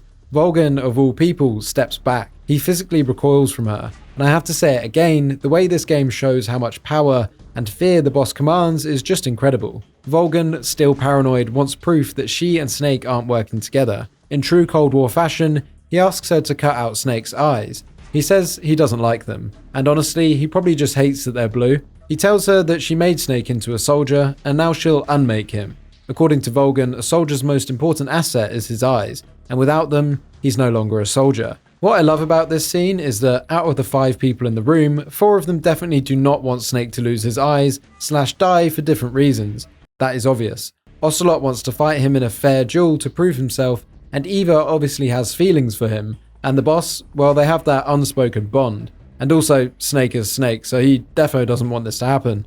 It's just Volgan that wants it. Ocelot grabs Tatiana to make sure that she watches. He wants to gauge her reaction to this, but she can't do it. She stops just as the boss has the knife pointed at Snake's eyes. Eva steps in and tells Volgan that Snake has suffered enough. That's all Ocelot needs, right there. In front of everyone, he formally calls her out, identifying her as the spy. He says that he recognizes her perfume. He smelled it before. Most importantly, he smelled it on Granin's shoe earlier in the game, the one that had the tracker inside. The same shoe Granin told Snake Eva bought for him. It's actually a smart little detail, and to Ocelot's credit, he put the pieces together faster than Volgan did, for example. He knows she's not who she says she is, and now, in classic Ocelot fashion, he wants to test her. Volgan, despite being Eva or Tatiana's lover, is all for it. He tells Ocelot to do as he likes. It's a small moment, but it says a lot. Throughout the game, we've seen hints of Volgan's broad, almost unrestrained sexual appetite. But here, it's made clear that even that comes second to his obsession with violence, torture, and death. It's a subtle way of showing us the kind of villain he really is, one who would happily let his current lover die just to enjoy the spectacle. Ocelot starts to juggle the guns, and just as he's about to shoot the one with the bullet in, like the boss impressively did earlier, you'll remember, Snake swings himself in the way, knocking Ocelot just at the right time. This causes the bullet to fire wildly off, hitting Snake in the eye of all places. Eva starts crying, and the boss slaps Ocelot, and Volgan is like, "Well, that was refreshing." Then says to Eva to come to his room. Now he wants boom boom time. This guy's unbelievable. Ocelot puts the tracker into Snake's back again, congratulating him for surviving. Ocelot says to Snake that he realizes now that torture is the ultimate form of expression, which is a callback to Metal Gear Solid 1 and 2, when the older version of Ocelot in the future is famous for his love of torture. This is his awakening moment. This is when he realizes, yeah, this looks like fun actually. I'm going to make that a character trait of mine. The boss shoots us in the leg, which I thought was a little bit mean to be honest. We look through first person at her, and behind her, weirdly, is that ghost again, holding up a radio frequency. We've seen this type of thing with Kojima before, when we had to get Meryl's codec off the back of the disc case in Metal Gear Solid 1. So we know that we're going to have to make a call to this frequency shortly. Also, a cool detail in this scene is that our first-person view has a slight vignette on the side where we lost our eye. How cool is that? The boss then, very seriously, looks at us and says, "Run." Once everyone leaves, Eva very obviously composes herself, as if she was never upset at all. She comes over to us and tells us the escape route. She says she has our equipment and we'll meet up later. The guard takes us to a cell, and when we awake, he cheerily gives us some food. I tried to throw it back at him to see if I could get something to happen, but no matter how much I tried, it didn't work, so I don't think you can throw the food back out. Anyway, next steps was to try and get a reaction out the guard, so I hid under the bed. But he didn't even care and just chucks us some more food. What a nice guy. The only reaction I could get was to bang on my cell, at which point he would just tell me to be quiet. So I gave up messing with this guy and I called the frequency that the ghost showed us earlier. Don't ask how the ghost knew the cell number, don't ask how the ghost knew the frequency. Don't even ask how calling a radio frequency opens a very clearly mechanically locked cell. And yes, I know this guard is Johnny Sazaki's father or something because of the J's on his balaclava and armband, so don't ask about that either because I'm saving that for my MGS4 video. Zero calls us to tell us everything we already know, so I hang up and equip my fork to take on the whole of Groznygrad. I walk out the front door, fork in hand, and proceed to use it to fork this guy off the side of the building. Embarrassing way to go. I then cheese every enemy in Groznygrad by escaping in the drainage gutter once again, the same way that I got in. Absolutely no one could comprehend what I did here, and decided that I had escaped. Fun fact, if you kill an animal with a fork, you immediately eat it rather than putting it in your pocket for later. This is signaled by Snake going, This whole segment is actually really important to the meta-narrative. If Naked Snake is going to become the legendary big boss, the ultimate soldier with his huge reputation we all know, then he'd have to be able to do something like this, wouldn't he? He's the kind of guy who could escape Groznygrad with nothing but a fork. Out of everything he does in this game, this part stands out because it feels like the kind of story that would be passed around by other soldiers and kind of mythologized. It has that tall tale energy to it, like, did you hear about Big Boss? They say he once escaped the infamous Groznygrad armed with nothing but a fork. And that's how legends are born, and this moment feels like one of those foundational stories, and it's just believable enough to become a myth. So this works so well in a game that's telling the origin story of Big Boss. Eva calls us to tell us that after the alert, the original exit route she had planned has been sealed off, and that the guards are coming. Snake asks if there's even a way out left, and Eva says we should be able to get out if we head north, so we do. I remove the transmitter that Ocelot put into my back with my trusty fork, and the bullet from my thigh that the boss shot into me. Wait, what's this? Why did me removing that bullet give me a fake death pill? That must mean the boss shot it into my leg, in the torture room, right? Wow, this game astounds me still. I genuinely did not know about this until this exact playthrough, and I've played through this game so much. Kojima is an absolute genius, and it says to us that the boss is still kind of looking out for us. Anyway, down here there are basically just dogs for some reason. Like, why would there just be dogs down here? Who's feeding them and what are they eating? Against my nature, I'm forced to kick a dog or two, which I didn't enjoy because your boy Bag loves dogs. I run away, being chased by said dogs. In the cutscene that follows, we see the dogs are joined by GRU members. We reach the end of the sewers, and there's a massive drop. No way out for us here. Ocelot appears, and he says that he's been waiting for this, and for no one to interfere. He puts one bullet in the chamber, spins it, and then says this is where it ends. After the first shot, nothing happens. Snake clearly is out of options, and he decides that he has nothing to lose by taking his chances and just falling backwards into the river below.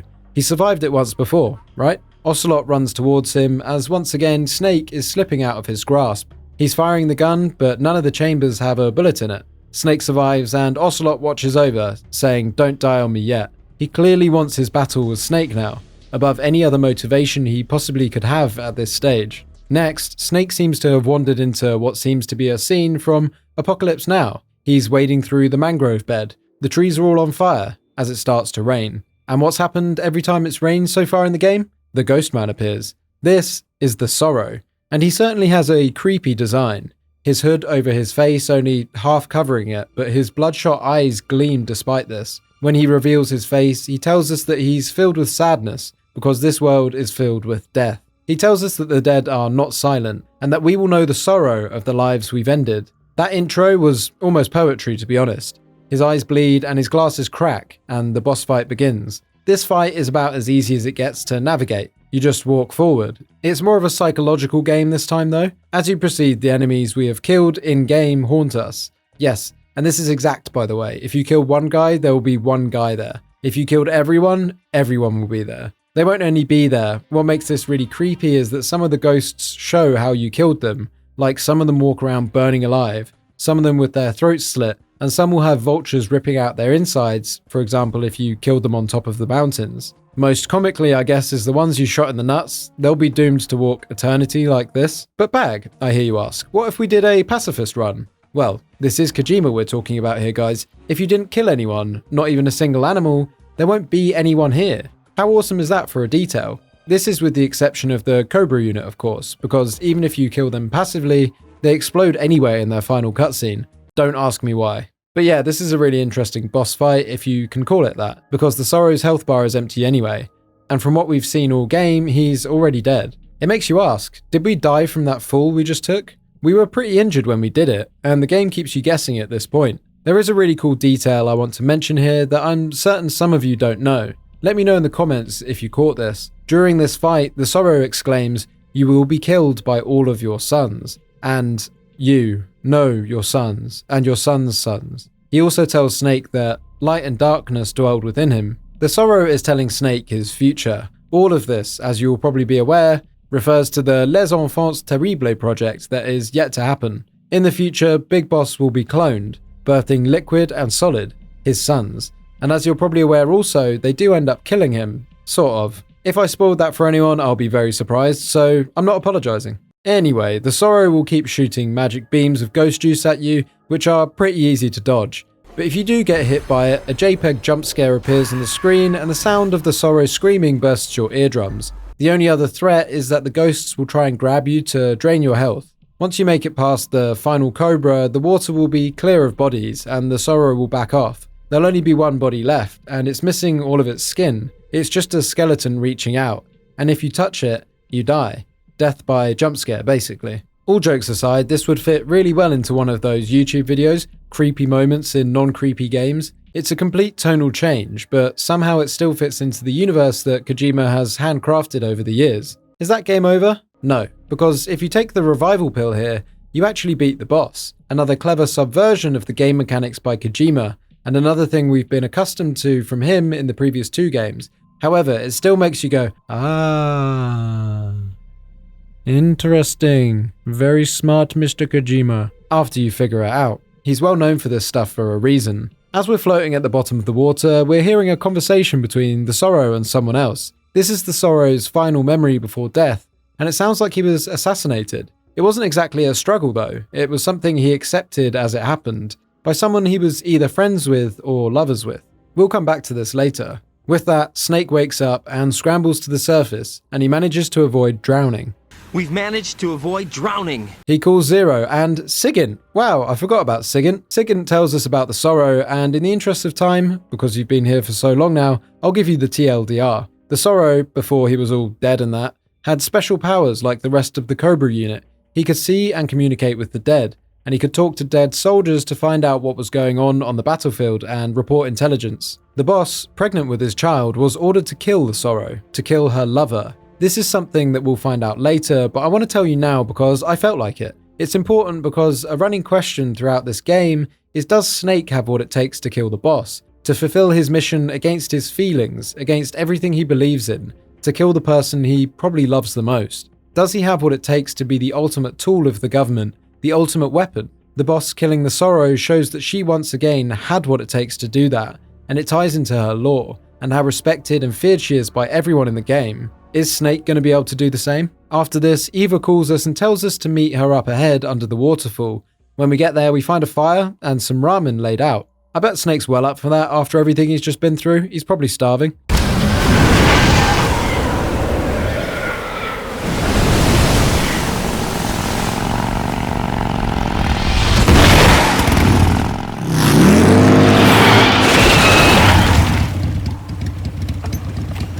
And I guess he's pretty thirsty too at this point, if you catch my drift.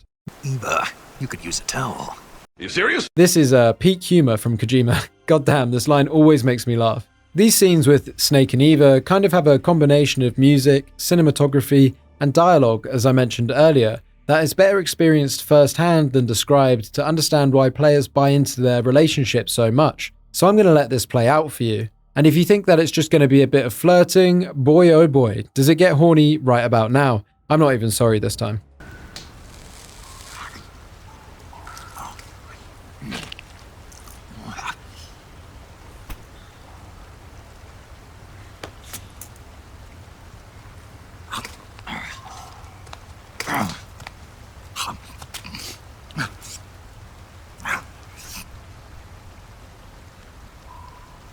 Want some? No thanks. Don't like snakes? Not for dinner. Didn't you have to eat them at the KGB? In my training, we always got the good stuff. French, Italian, that kind of thing.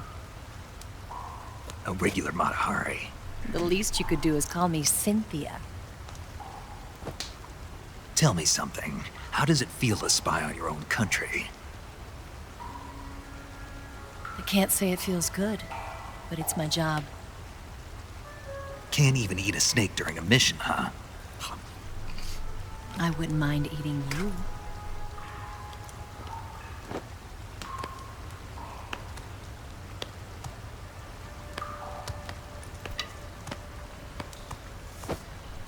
When this mission's over, you'll have to treat me to a nice dinner. What do you want to eat? Let's see. How about sushi? Sushi? It's Japanese. I hear it's all the rage right now.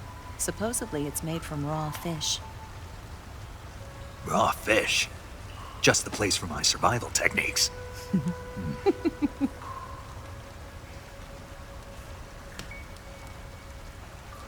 What a thrill.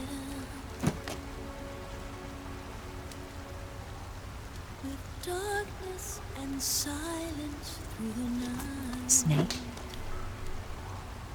Thank you, Snake. What a thrill. I'll be your eyes from now on. I'm searching and I'm melting to you. What a fear in my heart, but you're so supreme. Thank you, Snake.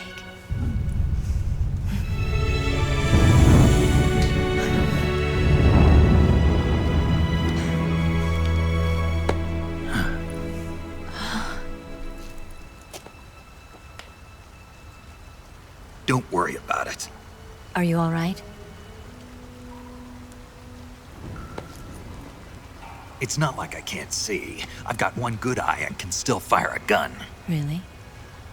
Good. Snake still puts the mission above his feelings. How long can this last? We'll have to see, but for now, he's certainly acting like the ultimate soldier. Eva gives Snake the C3 explosives, enough to blow up the Shagohod and the hangar. We'll plant them on the fuel tanks. Snake asks Eva about the plans for the Shagohod and if Sokolov gave them to her, but Eva distracts him expertly from his concerns with a little flirting and redirection of conversation. It's so funny watching it back after seeing it so many times before.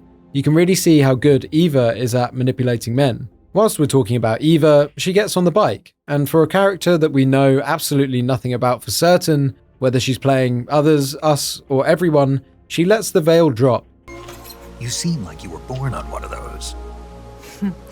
If I didn't ride every day, I couldn't go on living. Huh? When I'm riding, the wind hits me so hard that it hurts. That pain keeps my mind off the pain of having to be someone else. It's not easy always fooling myself like this.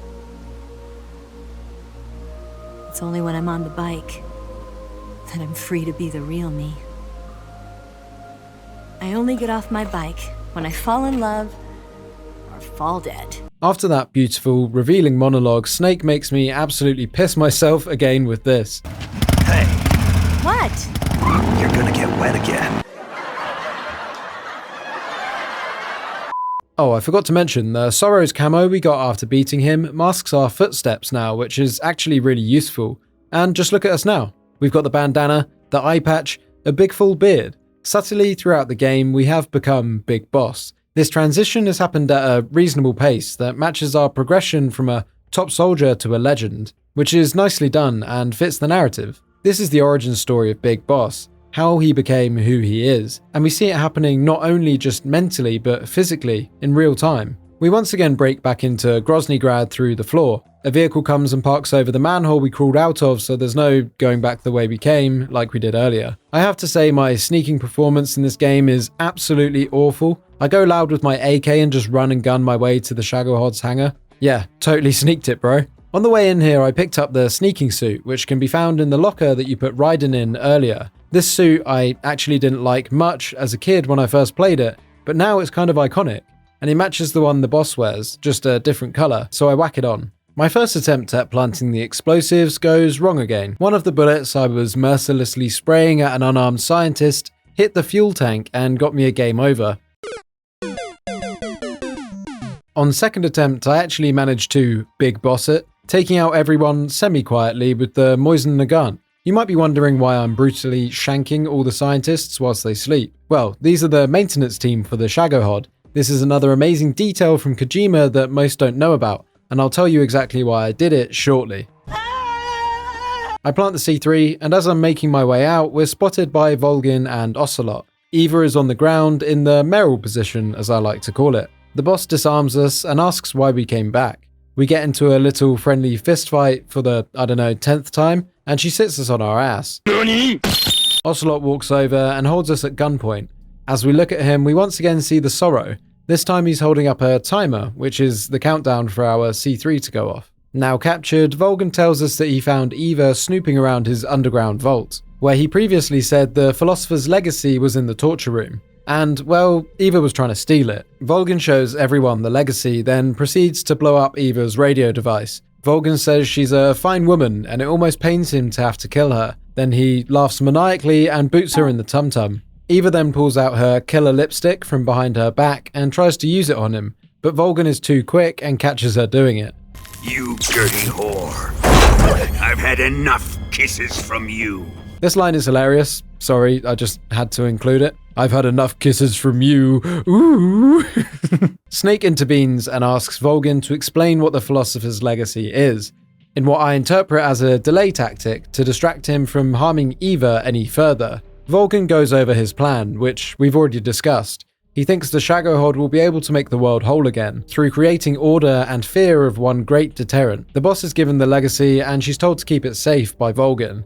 She then rats us out by saying, bruh, he obviously came back in here to do something and the C3 has been missing for a few days. She then picks up Eva to deal with her for Volgin too. As she does though, she whispers to Eva to leave everything to her and gives her a knowing nod. At this point we're like, is the boss good? And as she walks out, she also gives Ocelot a knowing look. What's going on here? It raises a lot of alarm bells. Ocelot then asks Volgin if he can be the one to fight Snake, and he gets all turned on spinning his guns again. Volgin cuts him off saying, no, you suck and have failed multiple times at killing this guy, so you're gonna have to watch. Reluctantly, Ocelot accepts, but he even points a gun at both Snake and Volgin, showing the rift that's been growing between them since Granin's death. Volgin then goes all Dragon Ball Z and burns his coat off, revealing his own super suit. His is kind of orange and lame though. However, it does look like a bit of an unfair fight. Ocelot shouts our name, presenting our gun and knife in the air. Volgin gives him the nod, arrogantly saying, go ahead, give them to him, it won't make a difference. Ocelot throws them down and gives us a smile, one of respect and admiration. At this point, you're really starting to like Ocelot, but you're still not really sure on him. Despite having his gun and knife, he puts them away, and we start the fight. Punching and kicking Volgin doesn't really do anything. He's built like a brick shithouse after all. What is useful though is CQC. I throw him to the ground quite a lot and then get a good few kicks in while he's down there. With each successful attack, you'll sometimes hear Ocelot say, nice, and Volgin will say something like, Ocelot, whose side are you on? Ocelot isn't even hiding it anymore, how much he loves us. Volgin has a number of attacks. He can shoot a beam of electricity at you, fight hand to hand, or even shoot bullets at you through his knuckles. He also likes to regain health by touching the power cables on the wall, recharging himself like a JBL speaker. After getting him to half health, we have a cutscene where Volgin asks Ocelot to intervene, clearly showing that he feels like Snake has the better of him. Ocelot, however, just ignores him and says, sorry, no, lol. And this is because he made a promise to the boss. What this means we'll get into later, or maybe in another video. As a result, Volgin shoots an electricity beam at Ocelot, and Ocelot blams some bullets back at Volgin by return. Volgin is obviously upset about this, stumbling to his knees looking quite defeated. Ocelot adds insult to injury and tells Volgin to fight like a man. Ocelot is being such a troll here. Anyway, round 2 kicks off with Volgin, and this time he has a new set of moves. He has this like bullet burst which shoots bullets in all directions, which is harder to avoid than before. The voice over the loudspeaker says that the explosives have been discovered and everyone needs to evacuate. I speed up the fight as a result using my personal favourite combination, CQC and the power of the vape.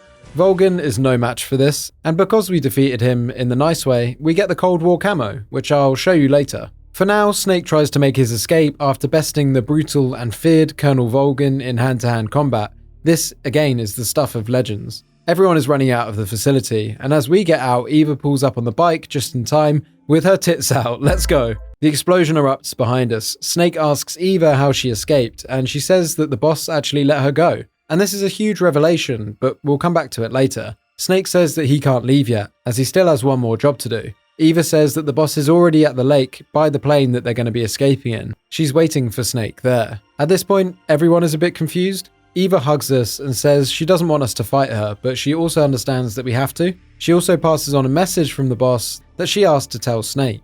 I've never seen someone with such clear eyes. How cute is that? Let's get down to the lake and kill her. Oh wait, hang on a minute. The Shagohod's alive. Shit. And Volgan's driving it. Double shit. Looks like we've got some work to do. Eva drives as we sit side saddle and load the Shagohod and everything in our way full of bullets. This scene is reminiscent again of the escape we make with Meryl at the end of Metal Gear Solid 1. That's if you choose to save her and not Otacon. You'll notice here that the Shagohod's health bar in the top left corner is already damaged, and this is because we took out the maintenance team earlier. Remember those scientists I was knifing? And logically, it means the Shagohod wasn't in peak condition when Volgan crawled into it. The whole sequence is shot from a purely cinematic perspective as the Shagohod destroys everything in its path to try and stop us from escaping. It's quite hard to play like this, but it's going for style points more than anything, and it certainly achieves that. Snake and Eva decide to lead the Shagohod over the bridge they plan to escape over. Eva rigged it with C3 earlier. This is because none of the weapons Snake has in his pockets are doing any real damage at this point. As they're deciding this, Ocelot fires a couple of shots at us, and we get this insane jiggle physics moment.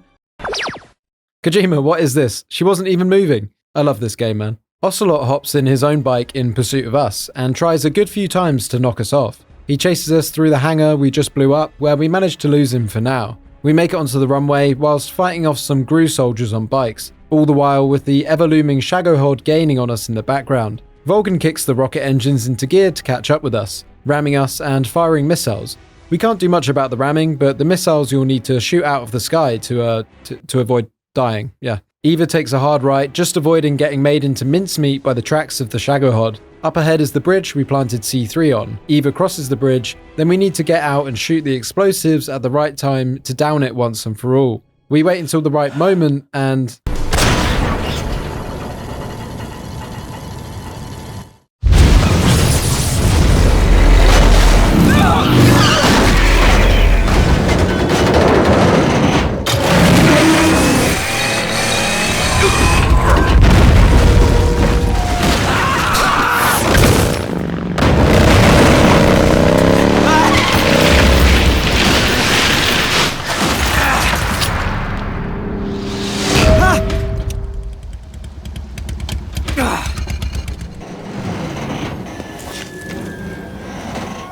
We did it!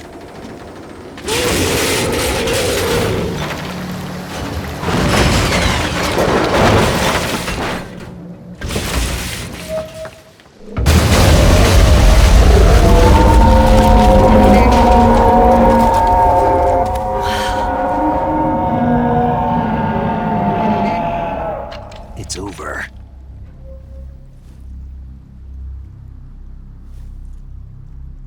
Look!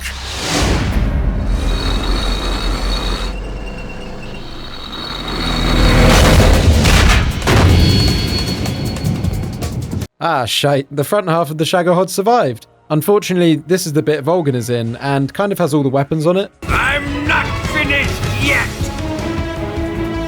The iconic theme tune kicks in. It's that time. The time where we, Snake, fight the Metal Gear. And I get goosebumps. I love this game. We hop on the back of the bike and whip out the RPG. This is the climax that we've been waiting for. Time to take down the big bad piloting the Metal Gear. Snake tells Eva to take care of the driving and he'll take care of the fighting.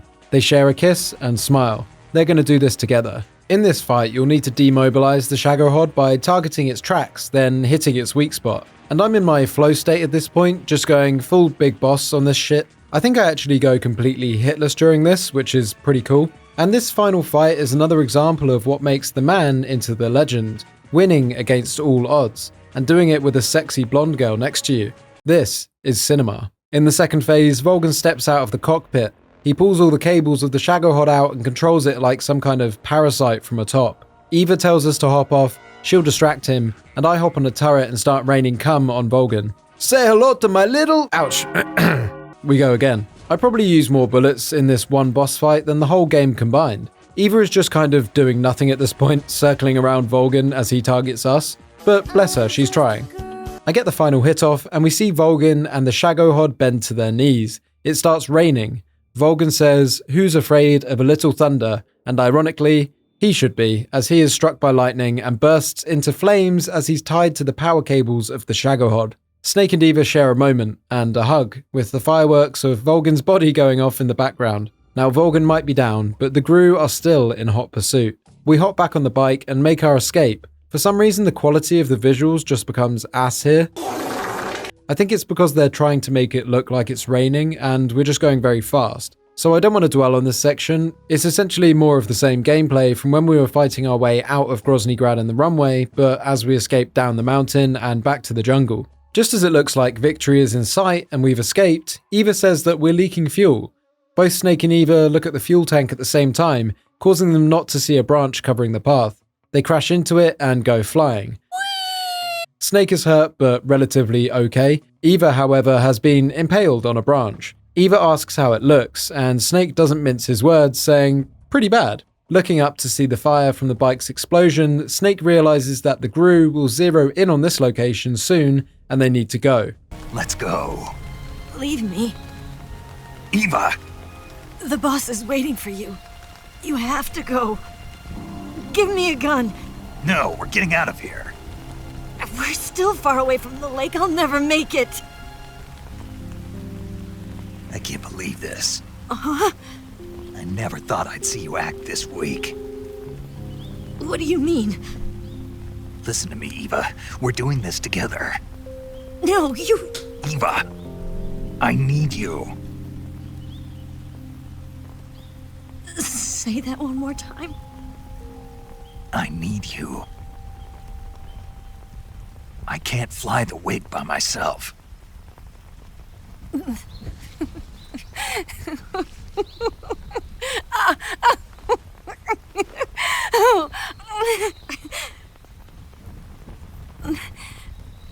All right then. Eva pulls herself off the branch and tells Snake that he's lucky to have a woman like her. Her character is so good, spunky even at her weakest. Paramedic calls us and talks us through the healing process. Snake is uncharacteristically flustered on the radio. He's never usually like this, and it shows how much he's come to care about Eva. Paramedic calms him down, but stresses to Snake that if he only has enough medical supplies for one person, he needs to use it for himself. He still has a mission to complete. It's not even a question in my head at the moment. The first person we look after is Eva. I don't know what happens if you choose Snake or if it changes anything later, but at the time of playing, it wasn't a question in my head.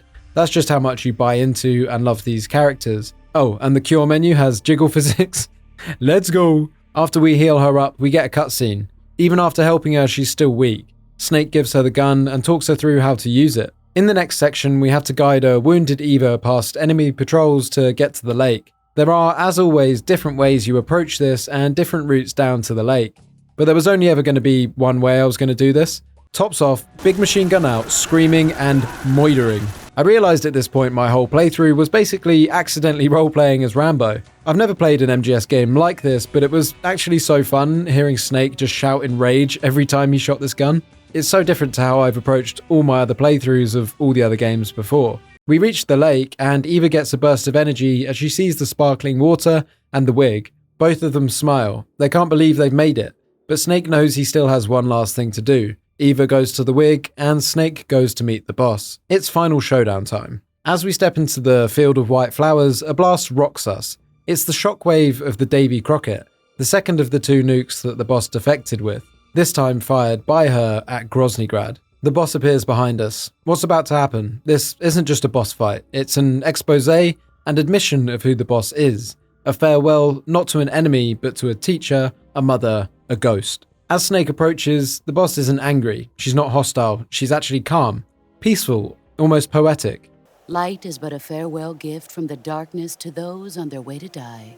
She opens with the idea that death has its own kind of beauty, and that when life ends, it gives off a final lingering aroma. She's been waiting for this moment, for Snake's birth, his growth. and now his end, or hers. Then she starts talking about the world, about how it all used to be whole, until the end of the Second World War, when the philosophers turned on each other and shattered it. The Cobras, her wartime unit, were torn apart too. She reflects on how time and politics turns allies into enemies, and how soldiers are forced to play along. She didn't raise Snake just to fight him, she reminds him, there's no such thing as an absolute enemy. Our enemies are human beings like us. They can only be our enemies in relative terms. Her dream is to make the world one again, and with the Colonel's money, the philosopher's legacy, she believes that she can do it, just like she once created the Cobras. But this isn't just a monologue on the boss's ideology. She talks to Snake about the nuclear bomb testing incident in Nevada, how she saw snow in the desert after the blast. She was irradiated at this point. She reveals that Snake was also a test subject of this nature too in Bikini Atoll, both of them scarred by the sins and ambitions of others. She says that they have no tomorrow, no peaceful death in the future. The boss also tells Snake that she went to space. She was secretly launched before the Mercury program ever sent a man. No one knows about it, it's not in any history book. Up there, seeing the Earth without borders or flags, she saw what really mattered.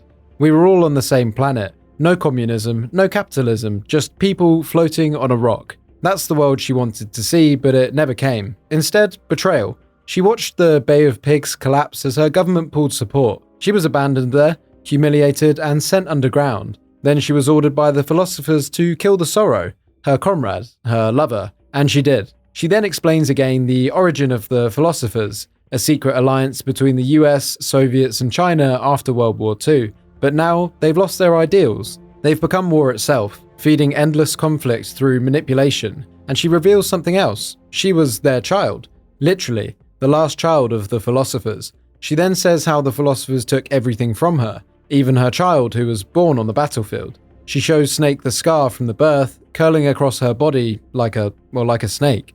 There is nothing left inside me now. Nothing at all. No hatred, not even regret. And then she thanks him for listening and for hearing her truth. She feels content as a tear drips down her eye. But the mission isn't over. She raised Snake, loved him, she gave him everything, and now there's only one thing left for her to give, her life. One must die, one must live. No victory, no defeat, just a survivor. One who inherits the title of boss and carries the endless burden of battle. She gives Snake 10 minutes before the MiGs bomb the field. Let's make this the greatest 10 minutes of our lives, Jack. And with that, the final battle. The boss is quick. She knows CQC, obviously, and can counter your hand-to-hand quite easily. But now, so can you. This marks the first time we've actually fought the boss. But also, including the cutscenes, the first time we feel like we're actually getting the better of her in some close combat scenarios. The boss, in her white sneaking suit, can be hard to see in the field. She'll also sometimes charge you low to the ground, which is hard to see coming because of this. And speaking of white, the setting of this fight is just beautiful. It feels like no place at all to be fighting, but at the same time, it feels like a fitting place to die.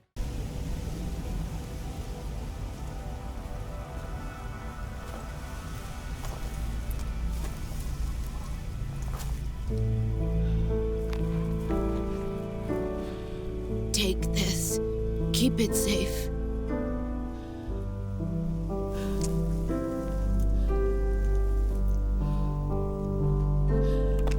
It's our only hope.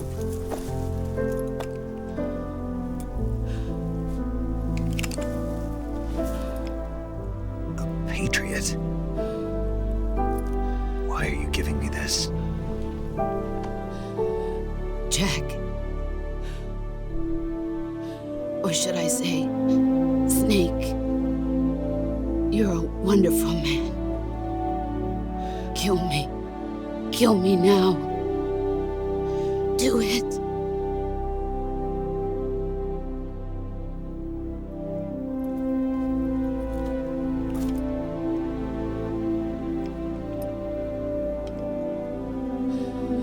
There's only room for one boss and one Snake. The scene transitions seamlessly from cutscene to gameplay. The moment lingers indefinitely. The game is waiting for you to pull the trigger.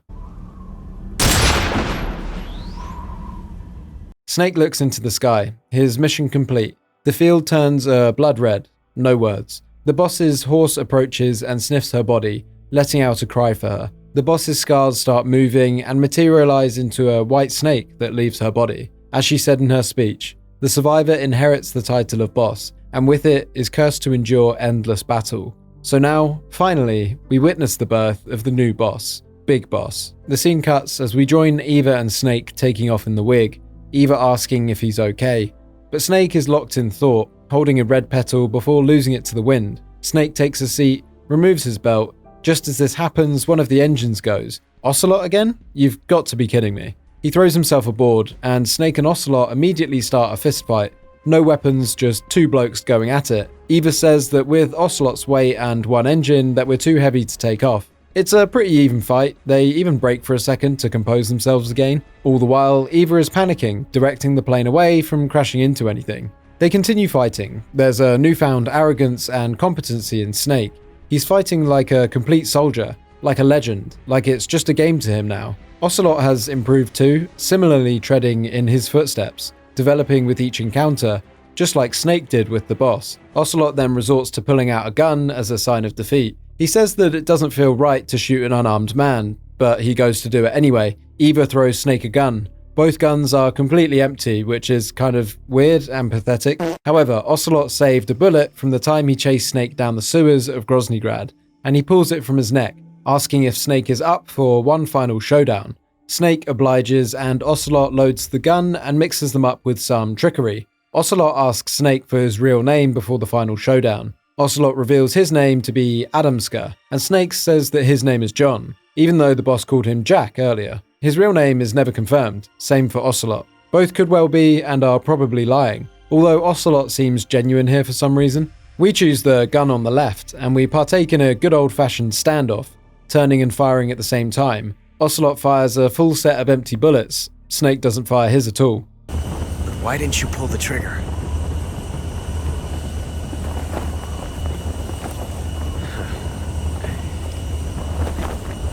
Ah, well.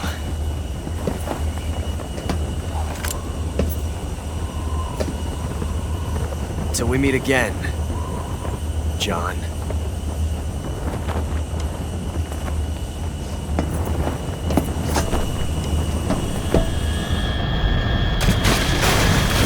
Snake's aura after that is just insane, isn't it? There's a dramatic change in his presence after killing the boss, as we've seen here. He really has become Big Boss. Anyway, with that weird interaction over, it's time to help Eva take off, and together we manage to get it off the ground. They succeed and have a laugh together. After all they've been through, they've made it. They do have one last scare that two Russian MiGs are going to shoot them down, but these are called off by Khrushchev, and it only brings them closer together. Zero calls us to tell us that the mission was successful and that the president is waiting for Snake's return. At this point, you're sat there as a kid thinking, wow, what a game, what an ending. But there's still more. There are 3 more huge twists to end the story. Yes, 3 in the last 30 minutes. Snake and Eva sit by the fire, enjoying some wine and some radio. Snake wants Eva to come back to America, reminding her of the dinner he offered her earlier in the game. And then, finally, Snake and Eva go at it, baby. Yee-haw! There were a lot of fake outs that led to this point, and they're almost stopped by his radio once again. But Eva throws it in the fire, and they engage in a fade to black bang cutscene. When Snake wakes up from this, he's alone. Eva is nowhere to be seen. We hear her voice talking about the Bible, how in that story, Eve was deceived by the snake, but she says that in this story, our one, it was the other way round. She leaves us a cassette tape that Snake starts to play. Good morning, Snake. I hope you slept well. First of all, I have to apologize. I wasn't sent by Khrushchev. I'm not a KGB spy, and I never worked for the NSA. I'm an agent of the People's Republic of China for the General HQ 2nd Department of the People's Liberation Army. It was all a lie. I tricked you. And I'm sorry.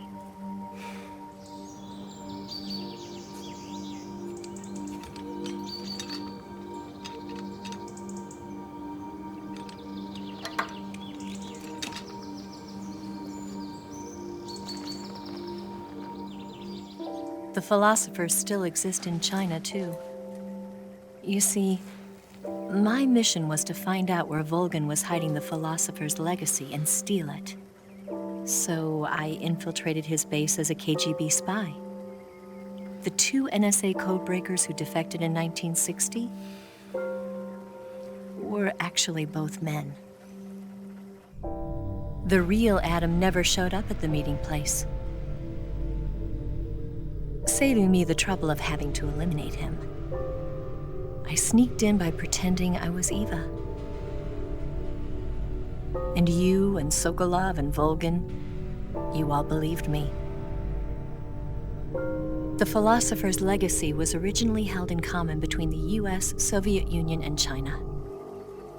We couldn't let the Russians and the Americans take it all for themselves.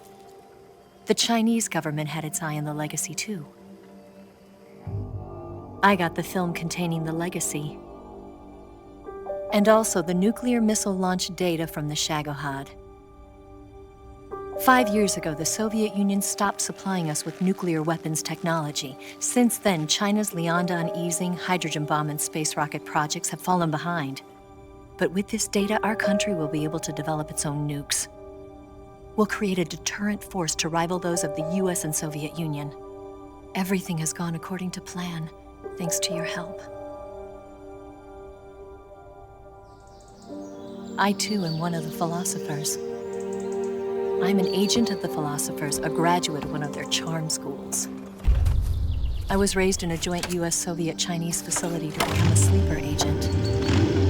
This was before the war. Back then, they were collecting children from all over the world.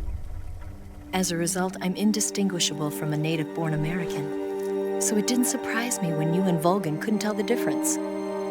But she knew right from the beginning. She knew because before the war, she was at one of the philosopher's schools too, as an instructor. The boss was the only one I couldn't fool. She was the only one who knew I was a fake. She told me everything. Why did she open her heart to me like that? At the time, I couldn't understand it. But now, I think I do. Snake. She wanted you to know the truth. She chose me to tell you. That's why she saved my life.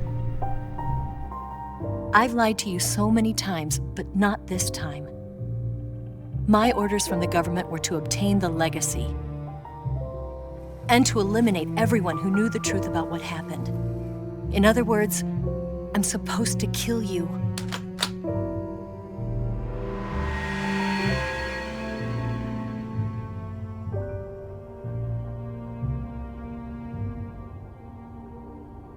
But I can't do it.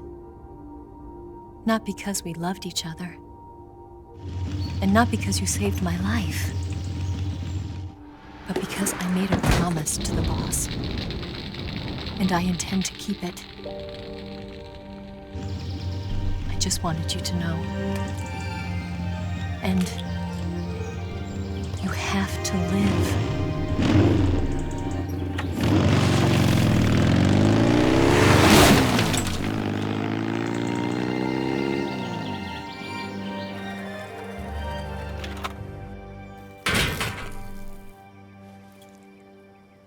So, after Snake finishes Operation Snake Eater, he and Eva do the thing and he finally passes out, exhausted, emotionally wrecked, and thinking it's all over. But of course, it's Metal Gear, so it's never over. While Snake sleeps, Eva bounces and leaves a taped message behind. And it's the Cold War, so this tape is obviously rigged to self-destruct. On the tape, she drops the big twist.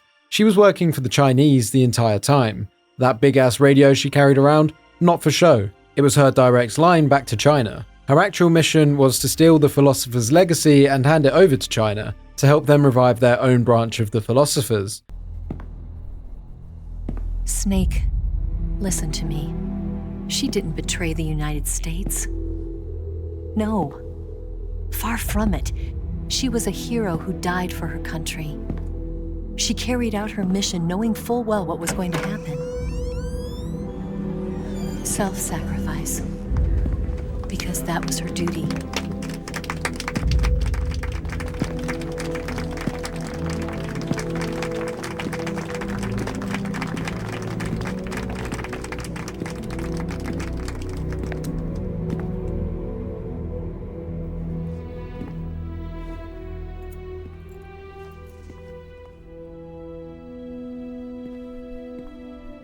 You are above even the boss.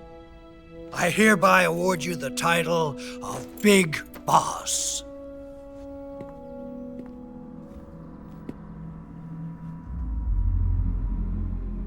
You are a true patriot.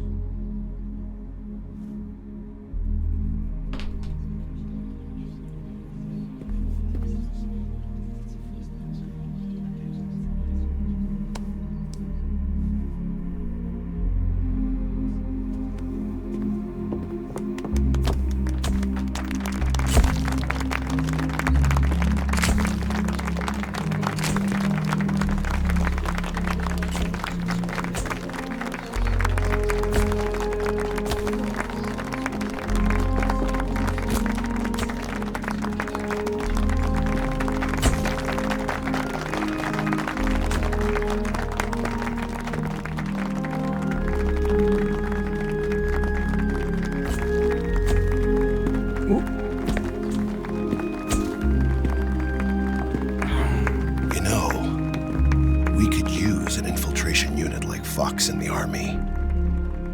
Someone like him to handle our top secret sneaking missions for us. A man who combines the qualities of a soldier and an agent. The boss's defection was a ruse set up by the US government. It was all a big drama staged by Washington so they could get their hands on the philosopher's legacy. And the boss was the star of the show. They planned it so that they could get the legacy that Colonel Volgin inherited and destroy the Shagohod at the same time. Only a legendary hero like the boss could have earned Volgin's trust. Finding out where the philosopher's legacy was hidden was to be her greatest mission. Everything was going according to plan. But then something happened that no one could have predicted. Colonel Volgin fired an American-made nuclear warhead at Sokolov's research facility. Khrushchev demanded that the US government provide proof that it wasn't involved. They couldn't just abort the operation to steal the legacy. So the operation itself was greatly expanded and revised. The authorities in Washington knew that in order to prove its innocence, they'd have to get rid of the boss, and that one of their own would have to do the job.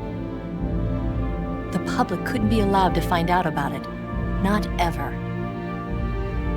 This, they concluded, would be the best way to keep the whole thing under wraps. The boss wouldn't be allowed to come back home alive, and she wouldn't be allowed to kill herself. Her life would be ended by her most beloved disciple. That was the way the government wanted it. That was the mission she was given, and she had no choice but to carry it out. Her death at your hands was a duty she had to fulfill. Out of duty, she turned her back on her own comrades. A lesser woman would have been crushed by such a burden. The taint of disgrace will follow her to her grave. Future generations will revile her. In America as a despicable traitor with no sense of honor. And in Russia as a monster who unleashed a nuclear catastrophe. She will go down in official history as a war criminal. And no one will ever understand her. That was her final mission. And like a true soldier, she saw it through to the end. But I think she wanted you, of all people, to know the truth. She wanted to live on in your memory. Not as a soldier, but as a woman. But she was forbidden to tell you herself. And that's why she told me. Snake, history will never know what she did. No one will ever learn the truth. Her story, her debriefing will endure only in your heart.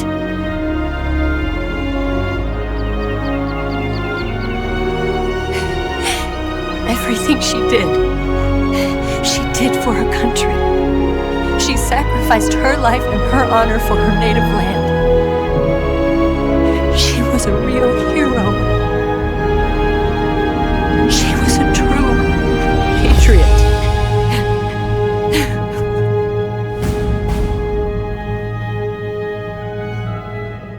And maybe in the biggest twist of all, the boss wasn't a traitor. Yeah, seriously. She died for her country. She died to preserve peace with Russia. She knew all along that this was her mission, and she accepted it like a true soldier. But it wasn't just a physical death, it was an ego death. She chose to sacrifice her name, her legacy, everything. She would go down in history not as a hero, but as a criminal, all for the sake of her country. That's what makes her the truest kind of patriot. No one will ever know the sacrifice she made, only Eva and Snake.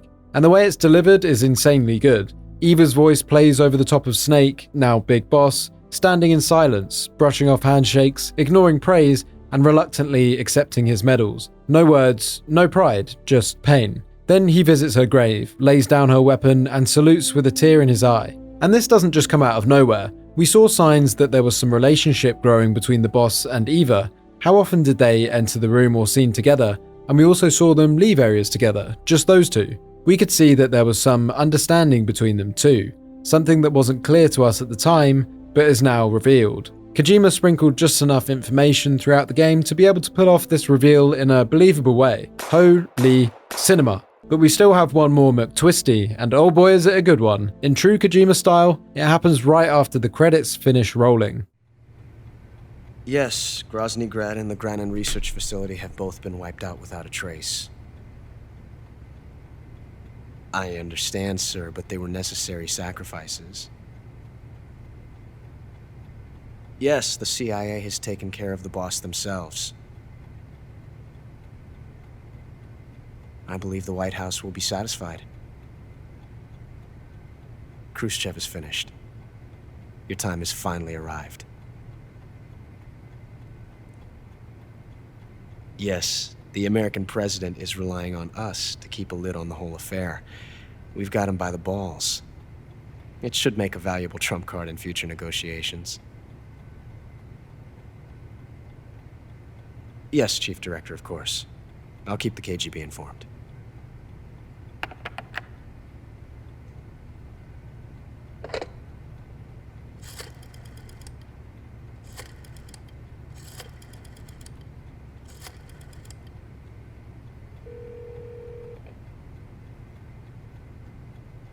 Yes, it's me. The boss has accomplished her mission. The philosopher's legacy is now safely with us, in America's hands. With this money, yes, the philosophers can finally be revived. The film we handed the Chinese was a fake. Peking must be in an uproar right about now. I'm afraid so. Only half the money has made it back to the United States. The KGB must still have part of the legacy. Yes, the weapon has been reduced to ashes. That's right. Grozny Grad has been obliterated by the Davy Crockett we brought in as well. Yes, that was the boss's work too. Speaking of which, I've obtained something from Granin that you might find interesting. It's a revolutionary new nuclear attack system. Perhaps it might just come in handy someday.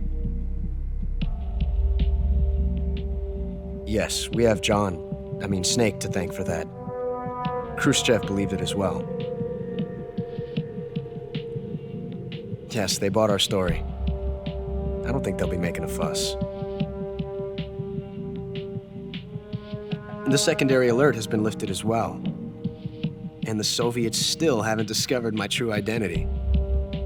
They have no idea that I've been triple-crossing them. I will continue my activities as a contact for the new government. Yes, it appears that no one knew that I was Adam. Of course, I am always at the CIA's disposal, Mr. Director.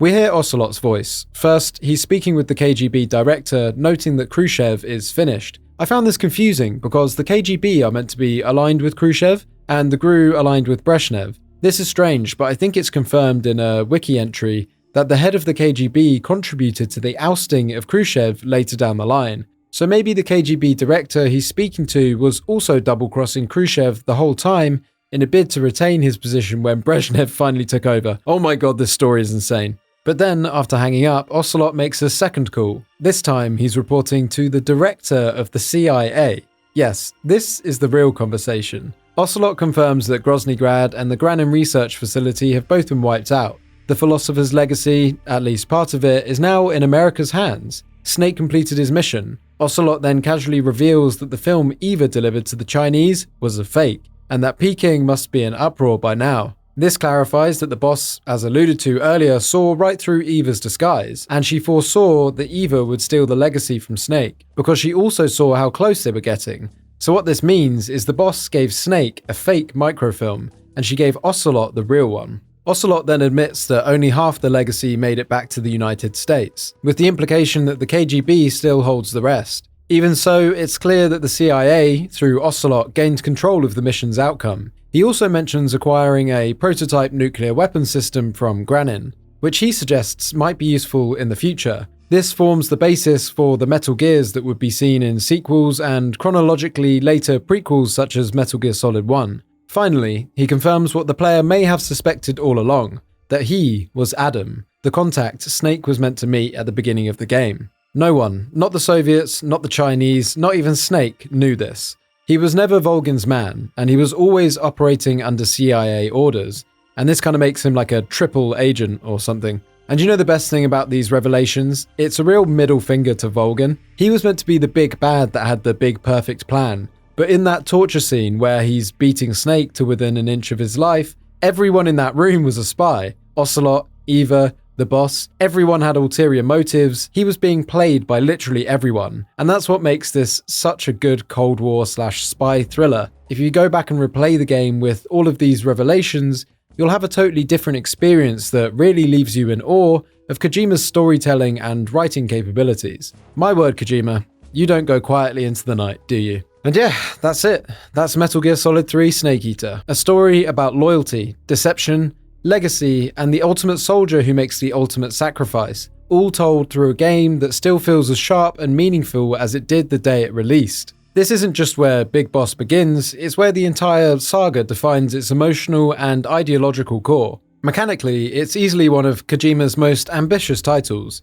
The survival elements aren't there as a gimmick, they're core to how the game makes you feel immersed and grounded. Managing stamina, treating injuries through the cure menu, and hunting for food all add to that immersion. It forces you to think like a soldier in the field. What do they need to be able to do to survive and fight in a mission like this? And that added layer, whether it's camouflage systems or stamina affecting your aim, adds depth without dragging down the experience. In a series known for pushing boundaries, this felt like Kojima trying to fully immerse you in being Snake. Visually, the shift from high-tech corridors to dense jungle isn't just an aesthetic change, it redefines how the player interacts with the world.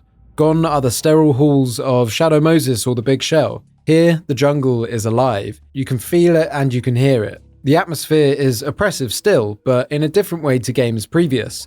From the depths of the jungle to the fortress-like Grozny Grad, it reinvents itself in a completely new setting and still feels unmistakably Metal Gear. And the music, I mean, what do you even want me to say? The Snake Eater theme alone deserves its own retrospective, but beyond that, the score by Harry Gregson Williams carries the entire experience. It swells in the emotional moments, drives the action when it's time to, and fades out just enough to let the soundscape of the jungle take over when it's needed. As I mentioned earlier, I also love that melancholic tune that plays during the boss's conversations and monologues, the one that can't be found anywhere online, And I also love the legendary ladder scene with an a cappella swell of the main theme. The music is just insanely good. But what struck me playing it again, and what I hope comes through in this retrospective, is how well it holds up, not just as a game, but as a piece of storytelling. Even without nostalgia considered, this was, and still is, one of the most complete and interesting stories ever told in the medium. And with the remake on the way, this incredible story is about to be reintroduced to an entirely new generation.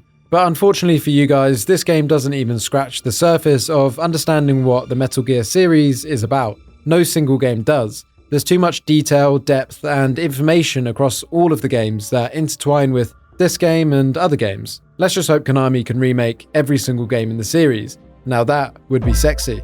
Ladies and gentlemen, my name is the Below Average Gamer. If you enjoyed this video, I would really appreciate it if you could like, leave a comment, and subscribe. It means the world to a little channel like me. Thank you so much for watching. Bag out. Bye. Bye.